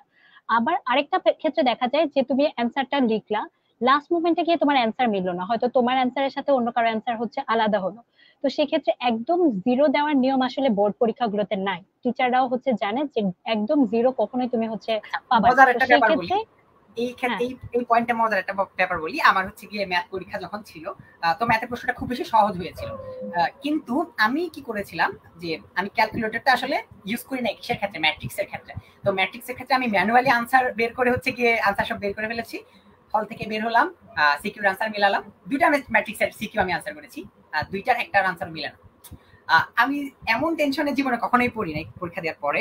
তো আমি আসলে চিন্তা করছিলাম যে ভয়াবহ একটা রেজাল্ট আসতে যাচ্ছে, কারণ হচ্ছে গিয়ে এটা আসলে কোনোভাবেই নাম্বার আসলে কিভাবে দিবে, কারণ আনসার তো মিলে নেই।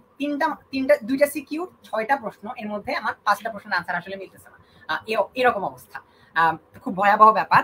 পরবর্তী পরীক্ষাটা অনেক কষ্টে, অনেক মেন্টাল প্রেশার নিয়ে আসলে আমি দিয়েছিলাম, কারণ আগের টেনশন তো 2-3 মাস আমাকে তাড়া করে বেরিয়েছিল।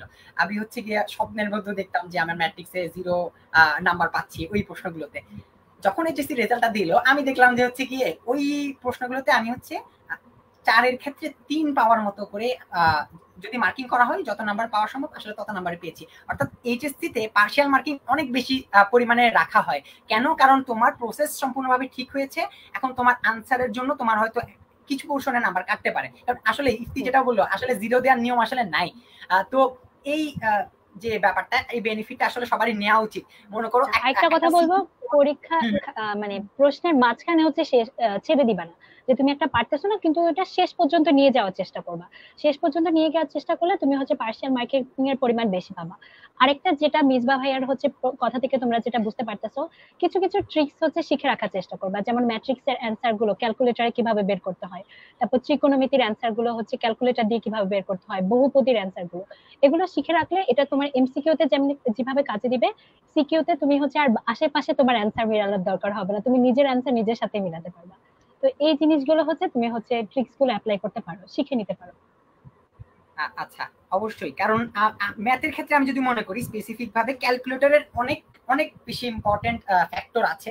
নট অনলি তুমি জাস্ট ক্যালকুলেট করে আনসারটা বের করছো এই ক্ষেত্রে না, এমসিকিউর ক্ষেত্রে ক্যালকুলেটরের হ্যাকস যদি তুমি জানতে পারো, ইউটিউবে অনেক বেশি ভিডিও আছে। আমি নিজে ইউটিউব থেকে ভিডিও দেখে হচ্ছে কি হ্যাকস গুলো অ্যাপ্লাই করেছি, বাট কয়েকটা ক্ষেত্রে দেখা গেছে যে না, আমি ম্যানুয়ালি করতে গিয়ে সময়ও অপচয় হয়েছে, আনসারটা ভালো মতো বের হয়নি। কিন্তু অবশ্যই অবশ্যই ক্যালকুলেটরের ক্ষেত্রে যেই ক্যালকুলেটর তোমাকে ইউজ করতে দিবে একটা লিস্ট কিন্তু অবশ্যই দেওয়া আছে, এবং লাইভ শেষে আমরা কমেন্টে কিন্তু লিস্টটা দিয়ে দিব। তো বেসিক্যালি ওই লিস্ট অনুযায়ী যে ক্যালকুলেটর তোমরা ইউজ করবে, ওই ক্যালকুলেটরের হ্যাকস যেগুলো আছে, স্পেশাল ফিচার্স যেগুলো আছে, অবশ্যই শিখে যাবে। কারণ তুমি এটা নিচ্ছ কেন? ইউজ করার জন্য, তো ওইটার বেনিফিটটা পাওয়ার জন্যই। এবং এটার মাধ্যমে তুমি আনসার যতটা অ্যাকুরেটলি এবং হচ্ছে যত ফাস্ট পাবে, আর কোনোভাবেই কিন্তু পাবে না। ম্যাথ এবং ফিজিক্সের ক্ষেত্রে অবশ্যই ইউটিউবে যত ধরনের হ্যাকস অ্যাভেলেবেল আছে এখনই বা হচ্ছে একটা সময় পরে ওই সবগুলো ভিডিও দেখে নেবে। আর যত বেশি হ্যাকস তোমার ভিতরে থাকবে, তত তোমার মনে করবে একটা অস্ত্রের মতো যে হচ্ছে গিয়ে তুমি ইউজ করতে পারছো। তো অবশ্যই ম্যাথের ক্ষেত্রে পার্সিয়াল মার্কেট এবং হচ্ছে গিয়ে এই হ্যাকসের কিছু ব্যাপার স্যাপার নিয়ে আমরা কথা বললাম। বাট যেটা মেজর কনসার্ন থেকে যায় সেটা হচ্ছে গিয়ে এমসিকিউ। হ্যাঁ, আসলে বিগত কয়েক বছরের এমসিকিউর স্টাইল এইচএসসি সেটার সাথে এবছরের স্টাইল কিন্তু সম্পূর্ণ ভিন্ন। আমরা যে একটা অপশন পেয়েছিলাম বা হচ্ছে গিয়ে একটা আপার হ্যান্ডে যে থাকার যে ব্যাপারটা, এই ধরনের কোনো অপশন তারা পাচ্ছে না। অর্থাৎ তাদের এই যে চিরায়ত এইচএসসির যে এমসিকিউ সিস্টেম, ওইটাতে তারা ব্যাক করছে, এবং দেখা যাচ্ছে যে তাদের এই ক্ষেত্রে এমসিকিউ নিয়ে তারা সবচেয়ে বেশি সাফার করে। এমসিকিউ টাইম ম্যানেজমেন্ট থেকে শুরু করে, এমসিকিউ কমন পাওয়া থেকে শুরু করে, এমসিকিউ মানে এক্সাম হলে স্ট্র্যাটেজি কিভাবে মেনটেন করার মাধ্যমে আসলে এমসিকিউ আমি পারফেক্টলি অ্যান্সার করে আসতে পারবো। দেখা যায় ম্যাক্সিমাম ক্ষেত্রে এমসিকিউর অ্যান্সারটা আমরা জানি, ম্যাক্সিমাম ক্ষেত্রে হল থেকে বের হওয়ার পরও জানি, হল থেকে ঢোকার আগেও জানি, বাট ওই যে দাগানোর সময় আমরা জানি না, দাগানোর সময় মাথা থেকে ছুটে যায়। তো এই ব্যাপারগুলো এমসিকিউর মতো একটা ব্যাপার, মেজর ফ্যাক্টরকে আমি কিভাবে হ্যান্ডেল করব এবং কিভাবে করা উচিত, শাহরিয়ার থেকে শুরু। তো এমসিকিউ কিন্তু আসলে একটা ভয়ঙ্কর ডেঞ্জারাস একটা ব্যাপার, ঠিক আছে? আমি আমার ক্ষেত্রে যেটা ডিল করার সময় করতাম, কখনোই আমি অপশন আছে এই জিনিসটা বিবেচনা করতাম না যে আচ্ছা আমাকে 25টা থেকে 15টা দিতে হবে বা 10টা দিতে হচ্ছে, আমি এটা দেখতাম না। আমি করতাম কি, সবগুলো আনসার করতে হবে, যা আছে সব পারতে হবে, এরকম একটা মেন্টালিটি নিয়ে যেতাম। তো তোমাদের ক্ষেত্রে অনেকটা সেরকম করতে হবে, তো খুব বেশি ডিফারেন্স আমি বলবো না। এখন কথা হচ্ছে জিনিসটা কিভাবে আমি ট্যাকেল করবো। এখন দুটো অংশ আছে, একটা হচ্ছে এক্সামের আগে বাসায় বসে কি করবো প্রিপারেশন ফেজে, একটা হচ্ছে এক্সামের সময় বসে কি করবো, ঠিক আছে? বাসার ফেজটা যদি বলি, তোমাদের ক্ষেত্রে অনেকের ক্ষেত্রে দেখা যায় আমরা প্র্যাকটিসের ক্ষেত্রে সিকিউ গুলো প্র্যাকটিস করি খুব ভালোভাবে, সিকিউ আসছে, খুব সুন্দরভাবে অ্যান্সার করছি বা অঙ্ক পারছি। এমসিকিউটা যখন খুলে দেখলাম যে আরে এই অংশটা থেকে এমসিকিউ এসেছে, এটা তো আমি পারি, এই অঙ্ক তো করে এসেছি এমসিকিউর জন্য, তো আমার এই জিনিসটা দেখা লাগবে না, এবং পরীক্ষার হলে চলে যায়। পরীক্ষার হলে গিয়ে আমাদের মাথায় যে নারিকেলটা ভাঙে সেটা হচ্ছে আমার তো সময় নেই। তুমি দেখছো সব প্রশ্ন তুমি পারো, ক্যালকুলেটর নিয়ে তুমি আস্তে আস্তে বসতেছো, করতেছো, আনসার মিলতেছে বন্ধুদের সাথে, খুশিতে খুশিতে দাগাচ্ছ, ওদিকে তোমার 5টা দাগানোর পর স্যার বলে বাবা খাতা দাও, তখন তোমার মাথার মধ্যে নারকেল সবকিছু ভাঙতে থাকে। এটার জন্য তোমাকে যেটা করতে হবে, যেটা আমি পার্সোনালি করতাম, সেটা হচ্ছে প্রতিদিন ঘুম থেকে উঠে ডানে বামে কিছু না দেখে, অবশ্যই ব্রেকফাস্ট এবং অন্যান্য আনুষঙ্গিক জিনিস করার পর কিছু না দেখে, কোনো বইটই না ধরে ম্যাথের যে টেস্ট পেপারটা বের করতাম, কোন একটা বোর্ড কোয়েশ্চেন যদি আগে সলভ করা না থাকে, বোর্ডের মডেল টেস্টটা বের করতাম, ঠিক আছে? এবং শুরু থেকে শেষ পর্যন্ত একটা স্টপ ওয়াচ চালু করে জিনিসটা সলভ করার চেষ্টা করতাম। কি বলেছি, পড়া শুরু করার আগে যখন মাইন্ড একদম ফ্রেশ থাকছে, মাথায় একটা ধাক্কা দিতাম, কি দিয়ে? ম্যাথের এমসিকিউ দিয়ে। একদম সময় ধরে স্টপ ওয়াচ ধরে আমি একটা বোর্ড কোয়েশ্চেন নিতাম, বোর্ড কোয়েশ্চেনের একদম শুরু থেকে শেষ পর্যন্ত প্রত্যেকটা অ্যান্সার করার চেষ্টা করতাম। যখন আমার অ্যান্সার বৃত্ত ভরাট করা, তো ওইমার আমি ফটোকপি করে নিয়েছিলাম, সে ওইমারের বৃত্ত ভরাট করা যখন শেষ হতো, তখন আমি স্টপ ওয়াচটা বন্ধ করতাম। প্রথমে দেখতাম যে আচ্ছা ঠিক আছে, আমার আগের যে কোয়েশ্চেনটা গতদিন সলভ করেছি বা একটু আগে যে মডেল টেস্টটা সলভ করেছি, সেটা থেকে আমার টাইমটা আগালো কিনা, আমি 25 মিনিট কোনোভাবে ক্রস করছি কিনা, সেটা একটা কনসার্ন। দেন হচ্ছে আমি অ্যান্সারটা মিলাতাম। অ্যান্সার মিলাতে দেখা যেত, যেহেতু এমসিকিউ গুলো একটু অন্য প্যাটার্নে করে, একটু কোচিং করতে দেখা যায় আমার 2টা কিংবা 3টা ভুল হতো। সেই ভুলগুলো তোমার মিতবা ভাইয়া যেটা বলেছে একটা ভুলের খাতা, সেই জিনিসটা কিন্তু আমারও ছিল। আমি সেই ভুলগুলোকে ভুলের খাতায় শিফট করতাম। এখন আমি দেখতাম জিনিসটা কেন হয়েছে, এটা কি এমন কিছু হচ্ছে যে থিওরিটা আমি কখনো জানিনি, তাহলে সেই জিনিসটা আমি শিখে নিতাম তখন ইনস্ট্যান্টলি। আরেকটা জিনিস হতে পারে যে তুমি সব জানো, ম্যাথ জানো, সবকিছু সঠিক, তারপরে কেন ভুল বুঝতে পারছো না। এটা হচ্ছে কি তুমি মান বসানোর সময় তো ক্যালকুলেটরে খুব ফাস্ট করতে গিয়ে ভুল করেছো। এই জন্য তোমাকে এই জিনিসটা কেয়ারফুলি দেখতে হবে। তুমি যখন কোন একটা জিনিস বসাবে মান, তুমি খুব ভালো করে কেয়ারফুলি দেখবে প্রশ্নে যা বলছে এবং তোমার ক্যালকুলেটর অথবা খাতায় যা আছে দুটার মধ্যে 100% মিল আছে কিনা। এটা একটা গেল। থার্ড যে জিনিসটার কারণে ভুল হতে পারে, ধরো কোয়েশ্চেন একটা সমীকরণ দেওয়া আছে, সমীকরণটার বাম পাশেও কিছু আছে, ডান পাশেও কিছু আছে। তুমি একদম চিরচেনা সমীকরণ দেখিয়ে বলে দিলে আছে 5x প্লাস 3x এরকম কিছু একটা, ওই পাশে যে আরেকটা 2x পড়ে আছে তুমি এটা দেখোনি, ওটা যে এখানে এনে বিয়োগ করতে হবে সেটা তোমার মাথায় ছিল না, তুমি ইকুয়ালস টু জিরো ধরে অ্যান্সার বের করে দিয়েছো। এই জন্য তোমাকে বলবো এমসিকিউ প্রশ্নটা তুমি ভালো করে পড়ে দেখেছো কিনা সেটাও তুমি ওই প্র্যাকটিসের সময় দেখে নিবে। এই জিনিসটা সবসময় প্র্যাকটিস আনবে যে পুরো প্রশ্নটা তুমি ভালো করে দেখে আনসার করছো কিনা, দেন তোমার অ্যান্সারটা ফাস্ট হচ্ছে কিনা। নতুন কোনো থিওরি যদি বোর্ড কোয়েশ্চেন গুলোতে ইন্ট্রোডিউস করা থাকে সেই জিনিসটা তোমার নখ দর্পণে আছে কিনা। এবং আমি মনে করি এভাবে যদি সবগুলো বোর্ডের কোয়েশ্চেন তুমি প্রতিদিন এভাবে ঘড়ি ধরে না দেখে অ্যান্সার করার চেষ্টা করো, এবং ভুলগুলো প্রতিদিন সকালে মডেল টেস্ট দেওয়ার পরই আগের দিনের ভুলগুলো যদি তুমি রিভিশন দিতে থাকো, মানে দেখতে থাকো যে হ্যাঁ এই অঙ্কটা আমি দেখি তো এবার না দেখে করার চেষ্টা করি, এই জিনিসটা যদি করতে থাকো তোমার এমসিকিউ যে এফিসিয়েন্সি সেই জিনিসটা চলে আসবে। আচ্ছা, মানে না পারার ভুল আসলে মানা যায়, বাট ওভার কনফিডেন্টের কারণে একটা জিনিস ভুল করলাম, ওই ওই ভুল আসলে কোনোভাবে মানা যায় না। এই জিনিস আরে আমি তো পারি বলেই দাগিয়ে ফেলার যে ব্যাপারটা, এটার কারণে কিন্তু অনেক শিক্ষার্থী এমসিকিউ ভুল করে আসে। তো অবশ্যই এক্সাইটমেন্ট অন্তত জীবনের কিছু কিছু ক্ষেত্রে এক্সাইটমেন্ট অবশ্যই দমন করে রাখা উচিত, যেটা হচ্ছে কি এমসিকিউ এই 25 মিনিট বা যে 20 মিনিট সময় আমরা পাই, আমরা যেভাবে পারবো এক্সাইটমেন্ট একটু দমন করে রাখবো। দরকার হলে একটা লম্বা শ্বাস নিব, তারপর হচ্ছে কি সেটা ছাড়বো, কারণ আমার এক্সাইটমেন্টটা শরীর থেকে চলে যায়। এই সময়টা আমরা যত বেশি এক্সাইটেড থাকবো ভুল করার সম্ভাবনা তত বেশি থাকবে। ইভেন এমনও দেখা যায় 25টা প্রশ্ন আমার কমন এসেছে, আমি প্রথম 25টা প্রশ্ন পড়লাম, পড়ার পরে দেখা গেল যে দাগানো শুরু করলাম 2 নাম্বার থেকে। অর্থাৎ আমার সিরিয়াল পুরো ব্রেক, আমাকে আরেকটা ওই মাসিটও দিবে না, আমি পুরা 25টাতে একেবারে জিরো পাওয়ার সম্ভাবনা অনেক বেশি। তো অন্তত বোর্ড পরীক্ষার মতো সিরিয়াস ব্যাপারে আমার অবশ্যই এক্সাইটমেন্টটা দমন করা উচিত। অ্যাডমিশনে তো অবশ্যই, অ্যাডমিশনে আমরা অনেক বেশি পরীক্ষা দিই, যার কারণে দেখা যায় যে এই এক্সাইটমেন্টটা অন্তত কিছুটা হলেও কমে। বাট এইচএসসি তে যেটা বললাম ওভার কনফিডেন্স, আমরা দেখা যায় যে থাক আমরা তো অনেক বেশি পড়ে ফেলেছি, আমার খুব বেশি পরীক্ষা দেওয়ার কোনো দরকার নাই। এই পরীক্ষা দেওয়ার টাইমটা আমি কি করবো, সিলেবাস আরেকবার রিভিশন দিব। কোনো লাভ নেই, কারণ তুমি যত বেশি পরীক্ষা দিবা, তুমি জিরো পাইলেও, ধরো আজকে তুমি উন্মেষ বা যে কোনো একটা জায়গায় পরীক্ষা দিলা, যে কোনো একটা অনলাইন প্ল্যাটফর্মে পরীক্ষা দিলা, সেখানে তুমি 10-এ যদি শূন্যও পাও এমসিকিউতে, 10 শূন্য পেলেও তোমার কিন্তু কোনো ক্ষতি হবে না। ক্ষতিটা কখন হবে, এই সেম জিনিস সেম ভুল তুমি বোর্ড পরীক্ষায় করতে গেলে, অর্থাৎ কোনো জাজমেন্টাল জিনিসপাতির কিন্তু তোমাকে ফেস করতে হচ্ছে না যখন তুমি কিনা মডেল টেস্টগুলোতে খারাপ করছো। অর্থাৎ একটা ভুলের খাতা বানাও, যত বেশি ভুল করবা নিজের লাভ হিসাবে চিন্তা করবো। আমি এভাবেই চিন্তা করতাম, মেন্টালিটি এরকমই ছিল যে আজকে আমি 100টা ভুল করলে আমার আরো বেশি লাভ, 100টা প্রশ্ন আমি শিখতে পারবো। তো অবশ্যই পরীক্ষা ওরিয়েন্টেড অনেক বেশি হওয়া উচিত। তো আরেকটা জিনিস যেটা আমরা মিস করে যাচ্ছি, যেটা অনেক বেশি শিক্ষার্থী অনেক বেশি প্রবলেমে থাকে এটা নিয়ে, সেটা হচ্ছে রুটিন। আমরা এইচএসসি রুটিন আমাদের বেলায় যেমন দেখেছি, পরবর্তী বছরগুলোর রুটিনও দেখেছি, এমন ভাবে রুটিনটা করা হয় যেমন একটা মেজের ভিতরে হচ্ছে গিয়ে শিক্ষার্থীদেরকে ঢুকিয়ে দেওয়া হয়েছে।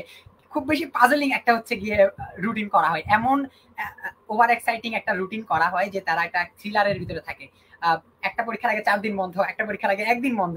কেমিস্ট্রিতে যেখানে জৈব যৌগের মতো বড় চাপটা, সেখানে দেখা যায় যে 1 দিন বন্ধ দিয়ে রেখেছে। এই যে বন্ধের ব্যাপারটা বা হচ্ছে গিয়ে এইচএসসি 24-এর রুটিনটা অবশ্যই তোমরা দেখেছো। তো তাদের যে একটা ভয়ভীতি কাজ করবে পরীক্ষার আগে, একটা পরীক্ষা খুব বেশি গুরুত্বপূর্ণ পরীক্ষা, ধরলাম যে ম্যাথ তার ফার্স্ট পেপার, সেখানে তার হচ্ছে গিয়ে ডিফারেন্সিয়েশন ইন্টিগ্রেশনের মতো বড় বড় জিনিস আছে। তো এই বড় বড় চ্যাপ্টার গুলা এবং ইম্পর্টেন্ট চ্যাপ্টার গুলা কিভাবে তারা রিভিশন ম্যাটেরিয়াল হিসেবে রেডি করতে পারবে, এক্সামের আগে তো সে আর নতুন করে কোনো কিছু করবে না, তাকে রিভিশন ম্যাটেরিয়াল হিসেবে রেডি করতে হবে। তো রুটিন টাইম স্ট্র্যাটেজিটা আসলে কিভাবে ফলো করা উচিত, কিভাবে ফলো করলে কেউ একজন বেশি প্রেসারে পড়বে না, এবং কিভাবে রুটিনটা মেক করলে তার যে এইচএসসি চলাকালীন যে রুটিনটা সেটা মেক করলে তার আসলে ভয়ভীতি উল্টা আরো কমবে এবং নিজেকে অনেক বেশি স্ট্রেস ফ্রি থাকতে পারবে। রিফাত ক্লিয়ার করো। আমরা যদি হচ্ছে ওদের রুটিনটার দিকে তাকাই, তাহলে হচ্ছে দেখা যায় যে প্রথমে তো হচ্ছে বাংলা, তারপর হচ্ছে ইংলিশ। তো ওইটার জন্য তারা হচ্ছে পরীক্ষা শুরুর আগে এনাফ টাইম পাচ্ছে, তাদের যতটুকু টাইম দরকার ওই সময় এর আগে হচ্ছে তারা নিতে পারছে একদম পরীক্ষা শুরুর আগে। সমস্যা আমি যেখানে দেখলাম সেটা হচ্ছে ফিজিক্সের আগে। ফিজিক্স ফার্স্ট পেপার আগে ওদের মাত্র হচ্ছে একদিন বন্ধ দিচ্ছে, যেটা আসলে হচ্ছে মানে সিলেবাস তো কমপ্লিট হবেই না, ভালো মতো কমপ্লিট তো দূরের কথা, কোনো মতেই হচ্ছে কমপ্লিট হয় না একদিনের যে সিলেবাস। সেক্ষেত্রে তারা যেটা করতে পারে, যেটা দেখা যায় যে ইংলিশ সেকেন্ড পেপারের আগে তারা 2 দিন বন্ধ পাচ্ছে, সেই সাথে ইংলিশ ফার্স্ট পেপার পরীক্ষা দেওয়ার পর রাত একটা রাত পাচ্ছে, তার মানে একটা রাত আর 2টা দিন। ওই টাইমটা তোমাকে অবশ্যই ফিজিক্সের জন্য নিতে হবে। ওই টাইমটা ফিজিক্সের জন্য তোমাকে হচ্ছে বরাদ্দ রাখতে হবে, ফিজিক্স ফার্স্ট পেপারের জন্য।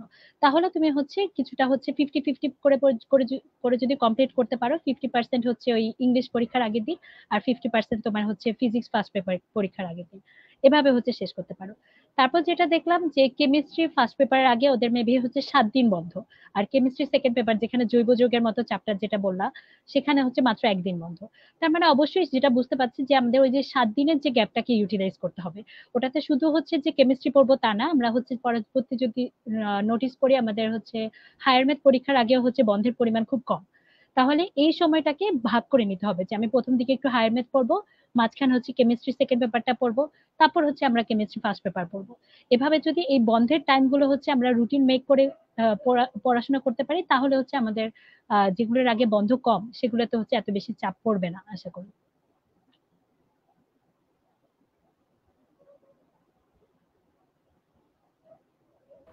যেসব ক্ষেত্রে আমি সময় কম পাচ্ছি, অবশ্যই এখন থেকে আমার মাইন্ডসেটটা এভাবে থাকবে যে ওই টাইমটার আগে গ্যাপটা আমি কিভাবে অন্য এক্সাম দিয়ে ক্লিয়ার করতে পারি। আমি নিজেও এই কাজটা করেছি, কিন্তু অনেক শিক্ষার্থী মেন্টালিটিটা এরকম যে এই পরীক্ষার আগে 2 দিন বন্ধ, ওই 2 দিন যদি আমি ওই চ্যাপ্টার ছাড়া অন্য কিছু ধরি, দুনিয়ার যে কোনো কিছুই আমি যদি ধরি, আমার আসলে হইতেছে কি অনেক বড় পাপ হয়ে যাবে। এই মেন্টালিটি থেকে তোমার বের হয়ে আসতে হবে। সোজা কথা, এইচএসসি তে তোমাকে একটু ট্রিকি তো অবশ্যই হওয়া লাগবে, কারণ যেহেতু তোমরা 24 ব্যাচের অবস্থা অবশ্যই একটু অন্য ধরনের, কারণ তাদের সময় খুব আসলে কম পেয়েছে তারা। এবং দেখা যাক যে বোর্ড থেকে তাদের প্রশ্নটা সহজ করে তাদের একটা কনসিডারেশন আনা হয় কিনা। কারণ আমি মনে করি যে সময় যখন, কারণ বোর্ডের যে প্রশ্নগুলো আমি কিন্তু কখনোই দেখি না যে অনেক বেশি অন্যায় করা হচ্ছে শিক্ষার্থীদের প্রতি। খুব বেশি সময় যদি দেওয়া হয় তখন দেখা যায় যে খুব বেশি প্রশ্ন কঠিন করা হচ্ছে, বা টিপিক্যাল কঠিন প্রশ্নগুলো আমরা কয়েকটা বোর্ডেই দেখি। বাট বোর্ডের যারা প্রশ্ন করে তারা মোটামুটি একটা ছাড় তাদেরকে দিতে চায়, যাতে তারা মোটামুটি একটা বেসিক যদি ক্লিয়ার থাকে সে যাতে ভালো রেজাল্ট করতে পারে।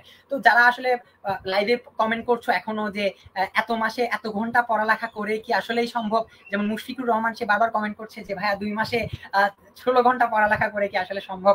তুমি আসলে 16 ঘন্টা 2 মাসে পড়ালেখা করো, তোমার দরকার আছে, কারণ তুমি নিজে যেহেতু বলছো তার মানে তোমার ওই যোগ্যতাটা আছে 2 মাসে 16 ঘন্টা পড়ালেখা করার। করে দেখো কি রেজাল্ট আসে। এখন তুমি আমার থেকে আজ করে তো আমি কখনোই বলতে পারবো না এটা আসলে সম্ভব কি সম্ভব না। সম্ভব না সময়ই আসলে চলে গেছে। এখন সময়টা আসলে ওই যে ফেসবুকে নিজের হতাশা কিংবা হচ্ছে গিয়ে কাউকে জিজ্ঞেস করে ওভার থিঙ্কিং করার এই সময়টা আসলে নাই। অবশ্যই আমাকে এক্সাম ওরিয়েন্টেড চিন্তা ভাবনা করতে হবে, এবং যত কম সময় থাকুক না কেন এটাকে কাজে লাগাতে হবে। এখন লাইভের কমেন্ট সেকশনে আমরা ইফতি এবং শাহরিয়ারের অনেক বেশি ফ্যানদেরকে দেখতে পাচ্ছি। তারা বলছে যে ইফতি আপু সেরা, এবং ইফতি আপু শাহরিয়ার ভাইয়ের যে সাজেশন গুলো দিচ্ছে তারা সেটা থেকে অবশ্যই অনেক বেশি উপকৃত হচ্ছে। একজন কমেন্ট করেছে যে ভাইয়া অনলি মেডিকেল প্রেপ নেওয়া কি উচিত হবে।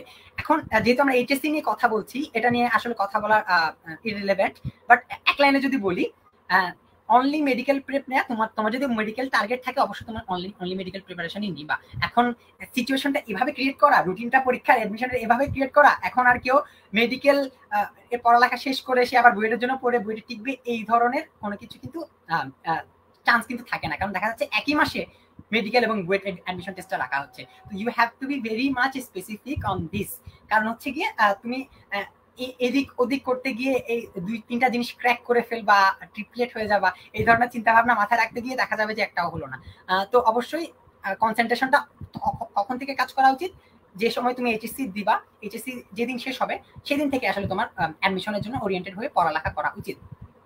আচ্ছা, এবার আমরা চলে যাই হচ্ছে মেইন একটা সেগমেন্টে, সেটা হচ্ছে গিয়ে সিকিউর ব্যাপারটা। এমসিকিউ আমরা অনেক কিছুই স্ট্র্যাটেজি সম্পর্কে জানলাম, মানুষ এক্সাম হলে কিভাবে স্ট্র্যাটেজি ফলো করা উচিত, কিভাবে নিজেকে ধরে রাখা উচিত, নার্ভ কন্ট্রোল করা উচিত, এগুলো শিখলাম।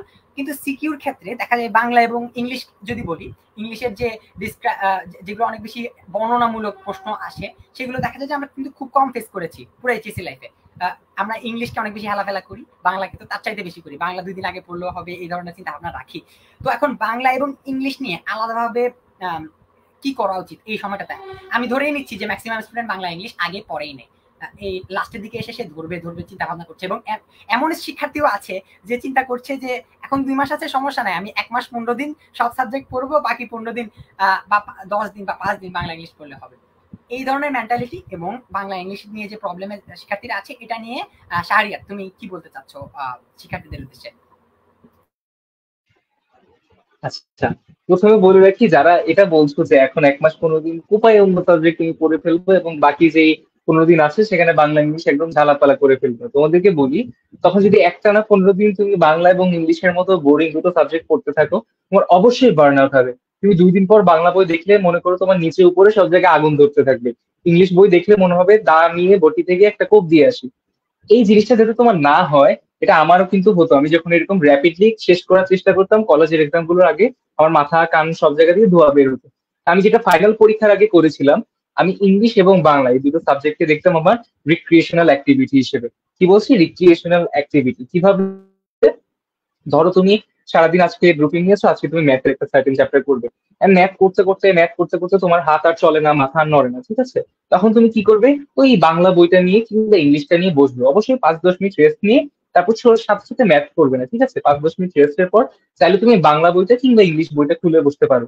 তোমার যে যে টপিকে প্রবলেমটা আছে 1 ঘন্টা দেখো না, দেখবে তোমার ওই যে একটানা ম্যাথ করার কারণে কিংবা ফিজিক্সের থিওরি পড়ার কারণে কিংবা কেমিস্ট্রির বিক্রিয়া পড়ার কারণে তোমার মাথার মধ্যে যে একটা ইন্টেলিজেন্ট যে একটা গ্যাপ তৈরি হয়েছে, যে আর পারছি না নিতে, একটা লোড তৈরি হবে, ঠিক আছে? সে লোডটা কিন্তু চলে যাবে। 1 ঘন্টা তুমি থিঙ্কিংলি একটু কম ইন্টেলিজেন্ট মানে ইনভলভ করতে হয় এমন একটা কাজ করলে দেখা যাবে তোমার লোডটা একটু কমে আসবে। তখন দেখবে তোমার বাংলাটা তখন পড়তে ভালো লাগছে, ইংলিশটা তখনই পড়তে ভালো লাগছে যখন তুমি ম্যাথ কিংবা ফিজিক্স পড়ে এসে তারপর তুমি ইংলিশের মতো একটা একটু লেস ডিফিকাল্ট জিনিস তুমি ডিল করছো। কেননা তুমি যদি একসাথে বাংলা ইংলিশ ডিল করতে চাও, আসলে কিন্তু দেখা যাবে তোমার জন্য প্রবলেম হয়ে যাবে। আচ্ছা, বাংলা ইংলিশ যদি ফ্র্যাঙ্কলি বলি খুব একটা কঠিন কিন্তু না। মানে বাংলা যদি বলি স্পেসিফিক ভাবে সম্পূর্ণ টেস্ট পেপার ওরিয়েন্টেড একটা সাবজেক্ট। বাংলা সেকেন্ডের কথা তো বাদই দিলাম, বাংলা সেকেন্ড তো হুবহু বানান এবং নির্মিতির যে ব্যাপারগুলা সবগুলোই টেস্ট পেপার থেকে আসে এবং স্পেসিফিক ভাবে প্রশ্ন ব্যাংক সলভ করলে সেখান থেকে কমন পেয়ে যাওয়া যায়। বাট শারিয়ার যেটা বললো, তোমার মেন্টালিটি তোমার পুরা একদম মস্তিষ্কে ঢুকে আছে ফিজিক্স কেমিস্ট্রি ম্যাথ বায়োলজি, দুম করে তুমি যখন বাংলায় শিফট করতে যাওয়া ইচ্ছাই করবে না।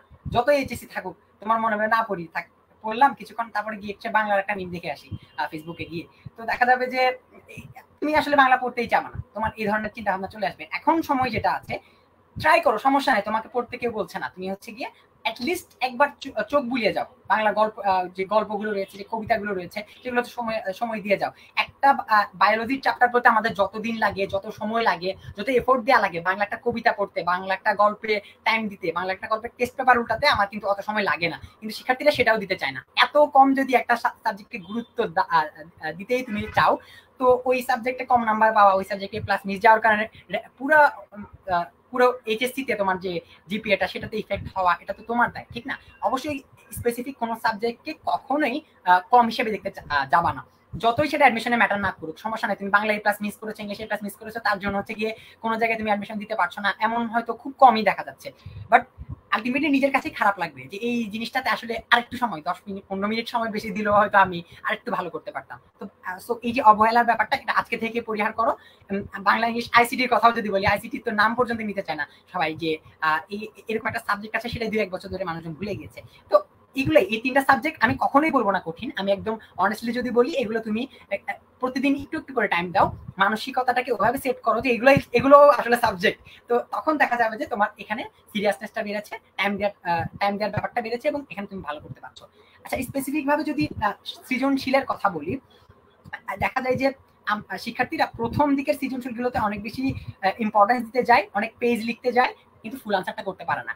এখন আমি যেটা পার্সোনালি মনে করছি যে একজন শিক্ষার্থীকে সবগুলোই মিনিমাম কোয়ালিটি একটা এনশিওর করে যাওয়া উচিত। অর্থাৎ 7টা সৃজনশীল তার লিখতে হচ্ছে, তার 7টা সৃজনশীলই একটা বেসিক আউটলাইন থাকা উচিত, স্ট্রাকচারাল আউটলাইন থাকা উচিত, যে 7টা সৃজনশীলই আমাকে মিনিমাম এত নাম্বার পাওয়া লাগবে, এত নাম্বার পাওয়ার মতো করে আমি লিখবো। তারপর তুমি সমস্যা নেই 5-6 মিনিট বেশি টাইম দাও, বাট প্রথম সৃজনশীলে 20 মিনিট টাইম এক্সট্রা দিয়ে ফেললা, তখন দেখা যাবে বাকিগুলো আসলে কুলাতে পারবে না সময়। তো সৃজনশীলে নাম্বার পাওয়ার ক্ষেত্রে কিছু টিপস থাকে। সৃজনশীল সুন্দর করে একজন শিক্ষক যখন খাতা কাটে তখন তার মেন্টালিটিটাকে প্রভাব ফেলার মতো অনেক ট্রিক্স এবং টিপস থাকে। তো সৃজনশীল নিয়ে ওভারঅল ইফতি যদি শিক্ষার্থীদের উদ্দেশ্যে কিছু বলো। আমাদের হচ্ছে 7টা সৃজনশীলের কথা যেটা বললা সেটা তো শুধুমাত্র হচ্ছে বাংলা প্রথম পত্রের ক্ষেত্রে। সেটার ক্ষেত্রে আমাদের পরীক্ষার হলে যাওয়ার আগেই যেটা করতে হবে, আমাদের প্রত্যেকটা 7টা সৃজনশীলের জন্য টাইম ভাগ করে নিতে হবে, যেটা হচ্ছে অ্যাপ্রক্সিমেটলি হচ্ছে 21 মিনিট করে পড়ে। তো আমরা অবশ্যই প্রথমে যেটা আমি সবচেয়ে ভালো পারি সেই অ্যান্সারটা দিয়ে শুরু করব, কিন্তু তার মানে এটা না যে আমি ওইটা ভালো পারি তার মানে ওটা নিয়ে আমি 40 মিনিট লিখলাম, এমন যেন না হয়। অবশ্যই ওটাতে যেহেতু 21 মিনিট বরাদ্দ, ওটাতে তুমি 21 মিনিটে সময় দিবা। তুমি যদি প্রথম সৃজনশীলটা সুন্দর মতো টাইমলি শেষ করতে পারো, তাহলে বাকিগুলো তোমার লেখাও সুন্দর হবে। যেগুলো তুমি একটু কম পারো ওগুলোর জন্য তোমার ভাবার সময়ও থাকবে। তো যেগুলো তুমি পরে অ্যান্সার করবা সেগুলোর জন্য ভাবার সময় থাকবে। আর বাংলাতে স্বভাবতই একটু বেশি লিখতে হয়, অন্যান্য অন্যান্য সাবজেক্ট গুলোতে এত বেশি না লিখতে হলেও বাংলা প্রথম পত্রে একটু স্বাভাবিকভাবে একটু বেশি লিখতে হয়। সেজন্য তোমাদের হাতের লেখাটা হচ্ছে খুব ফাস্ট করতে হবে। আর এখন যাদের হাতের লেখা স্বাভাবিকভাবে স্লো, যাদের সম্ভব না এর থেকে বেশি করা, তারা চেষ্টা করবা যে কিছু কিছু জিনিস এড়ানোর চেষ্টা করবা। প্রথমত হচ্ছে কাটাছেঁড়া, তারপর হচ্ছে ওভার রাইটিং, এগুলো খাতার মধ্যে রাখবা না। আরেকটা যে ব্যাপারটা সেটা হলো রিপিটেশন। একটা পেজের মধ্যে কখনোই একই লাইন দুইবার কখনোই লিখবা না। তুমি নিজের কাছে যখন পড়বা তখনও নিজের খাতা দেখে হচ্ছে খারাপ লাগবে যে আমি কেন এক লাইন দুইবার লিখলাম। রিপিটেশন এড়ানোর চেষ্টা করবা। এটা গেল হচ্ছে বাংলা প্রথম পত্রের ক্ষেত্রে। আর যে সায়েন্সের সাবজেক্ট গুলোর ক্ষেত্রে মোটামুটি আমরা একটা ভালো সময় পাই। সেই ক্ষেত্রে যেটা করতে হবে তোমাদের হচ্ছে প্রেজেন্টেশনটা সুন্দর করতে হবে। আমরা যদি বায়োলজির কথা বলি বা কেমিস্ট্রির কথা বলি, এক্ষেত্রে যে আমাদের ধরো বিক্রিয়াগুলো, বায়োলজিতেও হচ্ছে সালোক সংশ্লেষণের বিক্রিয়া থাকে, শ্বসনের বিক্রিয়া থাকে, আর কেমিস্ট্রিতে তো বিক্রিয়া আছে। ওগুলো চাইলে আমরা হচ্ছে নীল কালার কলম ইউজ করতে পারি, তাহলে হচ্ছে আমাদের একটু হচ্ছে আই ক্যাচি লাগবে আমাদের খাতাটা। সেই সাথে আমাদের বিভিন্ন ডায়াগ্রাম থাকে, যেমন হচ্ছে কেমিস্ট্রিতেও বিভিন্ন ডায়াগ্রাম থাকে। আমরা যদি হচ্ছে চিন্তা করি যে ওই যে ডিড অরবিটাল কেন রঙিন যৌগ গঠন করে, ওখানে তোমাদের বইয়ে খুব সুন্দর একটা ডায়াগ্রাম দেওয়া। তো যে ওই ডায়াগ্রামটা দিবে তার খাতার মার্কস আর যে দিবে না তার খাতার মার্কস তো অবশ্যই একটা পার্থক্য তৈরি হবে। তারপর হচ্ছে কেমিস্ট্রি ক্ষেত্রে বা বায়োলজির ক্ষেত্রে আমরা যেটা করতে পারি সেটা হচ্ছে একদম বাংলার মতো গদ বাঁধা করে না লিখে আমরা হচ্ছে পয়েন্ট আকারে, যেগুলো পয়েন্ট দেওয়া যায় সেগুলো পয়েন্ট আকারে লিখতে পারি। যেমন কেমিস্ট্রির ক্ষেত্রে খুব কমন একটা প্রশ্ন আমাদের যে লা শাতিলিয়ার যে নীতিটা, ওটাতে হচ্ছে তাপচাপ ঘনমাত্রা। তো তাপ বাড়ালে কি হয়, তাপ কমালে কি হয়, এটা যদি আমরা দুইটা পয়েন্টে লিখি তোমাদের টাইমটাও বাঁচবে, তোমাদের দেখতেও সুন্দর লাগবে। তো এভাবে লিখতে পারো। আর হচ্ছে চিত্র, বায়োলজির ক্ষেত্রে চিত্রটা হচ্ছে যখন তুমি পড়বা বইটা, তো সাথে সাথে হচ্ছে চিত্র শেখার চেষ্টা করবা খুব সহজে। একদম চিত্র পারফেক্ট হতে হবে না, চিত্রের লেবেলিং ঠিক রাখবা, আর কিসের চিত্র ওটা লিখবা। তো যদি কোনো মতে একটা ডায়াগ্রামের মতো চিত্র আঁকতে পারো, তাহলে তোমাতে ওটা অন্যান্য প্রশ্নের থেকে হচ্ছে তোমার মার্কসটা বেশি আসবে। আর ম্যাথ বা অন্যান্য যে একটা অস্ত্র, চিত্র পুরো একটা অস্ত্র। চিত্র একটা আসলে যদি চিত্র ইউজ করো, হ্যাঁ খতেও যদি চিত্র ইউজ করো তুমি তোমার খতে ভিটামিন কিছু কিন্তু পারতেছো কমবে, না। হ্যাঁ, তোমার খতে কিছু ভিটামিন কমবে। পারতেছো না, তুমি যদি ওই রিলেটেড একটা চিত্র এঁকে দিতে পারো তাহলেও তোমার মার্কস একের কম তো দেওয়া পসিবল না, এক তো দিবে, কখনো কখনো দুইও দিয়ে দিবে। এবং ম্যাক্সিমাম ক্ষেত্রে দেখা যায় যে রিলেভেন্ট না আসলে একটা প্রশ্নের সাথে ওই কোনো ধরনের চিত্রই আসলে যাচ্ছে না, বাট আমি দেখা গেল যে ওখানে চিত্রটা ইউজ করে ফেললাম। টিচার কিন্তু ওই যে চিত্র যদি মোটামুটি লেভেলেরও হয়, মার্কিং টার্কিং করলাম ভালো মতো, ওইটার কারণেও নাম্বার আসলে না দিতে কিন্তু তার দ্বিধাবোধ হয়। অর্থাৎ তোমাকে চিত্র টিচার খারাপের মেন্টালিটি জন্য কখনোই মার্কস কাটবে না। চিত্র খারাপ হইলে কখনোই তোমার মার্কস কাটবে না। চিত্র তুমি দিবা, তুমি ওটার রিলেটেড একদম হুবহু ওইটার চিত্র না হলেও রিলেটেড যদি কোনো চিত্র তোমার টাইম থাকে তুমি দিয়ে দিবা। এখানে আরেকটা জিনিস বলে রাখি যে মেন্টালিটির যে ব্যাপারটা বললাম যে খাতা কাটে তার মেন্টালিটি, দেখো যে খাতা কাটে সে তোমার নাম্বার কাটার জন্য বসে না, সে কিন্তু তোমাকে নাম্বার দেওয়ার জন্য বসে, তোমাকে পাস করানোর জন্য বসে। শুধু পাস না, তোমাকে খুব ভালো একটা মার্ক দিয়ে আসলে পাস করানোর জন্য বসে। কিন্তু মনে করো যে তুমি খাতায় এমন একটা অবস্থা করে রেখেছো যে তোমাকে একটা মিনিমাম নাম্বার দেওয়া যাচ্ছে, তোমাকে আসলে ভালো নাম্বার দেওয়া যাচ্ছে না, তুমি এমন চান্স ক্রিয়েট করবে তুমি কিছু পারো না, একদম জিরো নলেজ, ওইখানেও কিছু ট্রিক্স ফলো করবা, অ্যাটলিস্ট কিছু একটা লিখবা, কিছু একটা রিলেভেন্ট যেভাবে হোক যতভাবে সম্ভব লেজ একটা কোনোভাবে টান দিয়ে প্রশ্নে নিয়ে আসবা। আর বায়োলজির ক্ষেত্রে তো অবশ্যই চান্সটা আমরা আরো বেশি পাই, একটা একটা ফিগার দিয়ে দিলাম, ফিগার দিয়ে দিলে ওখানে আসলে টিচার যখন খাতাটা কাটে তার দয়া মায়া হয় আসলে নাম্বারটা কাটতে, যে সে কিছুই পারে না, সমস্যা নাই, চিত্রটা দিয়েছে তাকে আমি নাম্বারটা বসাই। তো এই ধরনের কিছু জিনিস আসলে মাথায় রাখবা যে টিচার যখন খাতা কাটবে তোমার খাতাটা কাটার সময় সে আসলে কিভাবে কাটতে কিভাবে নাম্বারটা দিতে পছন্দ করবে। তো ফিগার অবশ্যই ইফতি যেটা বললো যে সুন্দর হওয়া কখনোই ম্যাটার করে না, আসলেই ম্যাটার করে না, তুমি সুন্দর মতো মার্কটা করে আসতে পারলেও তোমাকে নাম্বার ভালোই দিবে, একেবারে বরাবর ফুল নাম্বারে দিয়ে দিবে যদি সম্পূর্ণভাবে মার্কটা করতে পারবে। অবশ্যই ফিগারের ব্যাপারটাতে আমাদের মাথায় রাখতে হবে বায়োলজির ক্ষেত্রে। আচ্ছা, এবার যদি আমি আসি আচ্ছা, চিত্র নিয়ে যদি আমি একটু কথা বলি, চিত্র দিয়ে দেখা যায় অনেকে খুব বেশি ইম্পর্টেন্স দিতে গিয়ে পেছনে কিছু লেখে না, অর্থাৎ দেখা গেল সে খুব সুন্দর পেন্সিল দিয়ে বসে বসে মুছে মুছে একটা চিত্র আঁকলো, কিন্তু দেখা গেল আগে পরে কিছু গুরুত্বপূর্ণ কিছু ব্যাখ্যা কিন্তু থাকে, সেই জিনিসগুলো সে লিখলো না। এই জিনিসটাকে তোমাকে একটু সতর্ক করতে চাচ্ছি।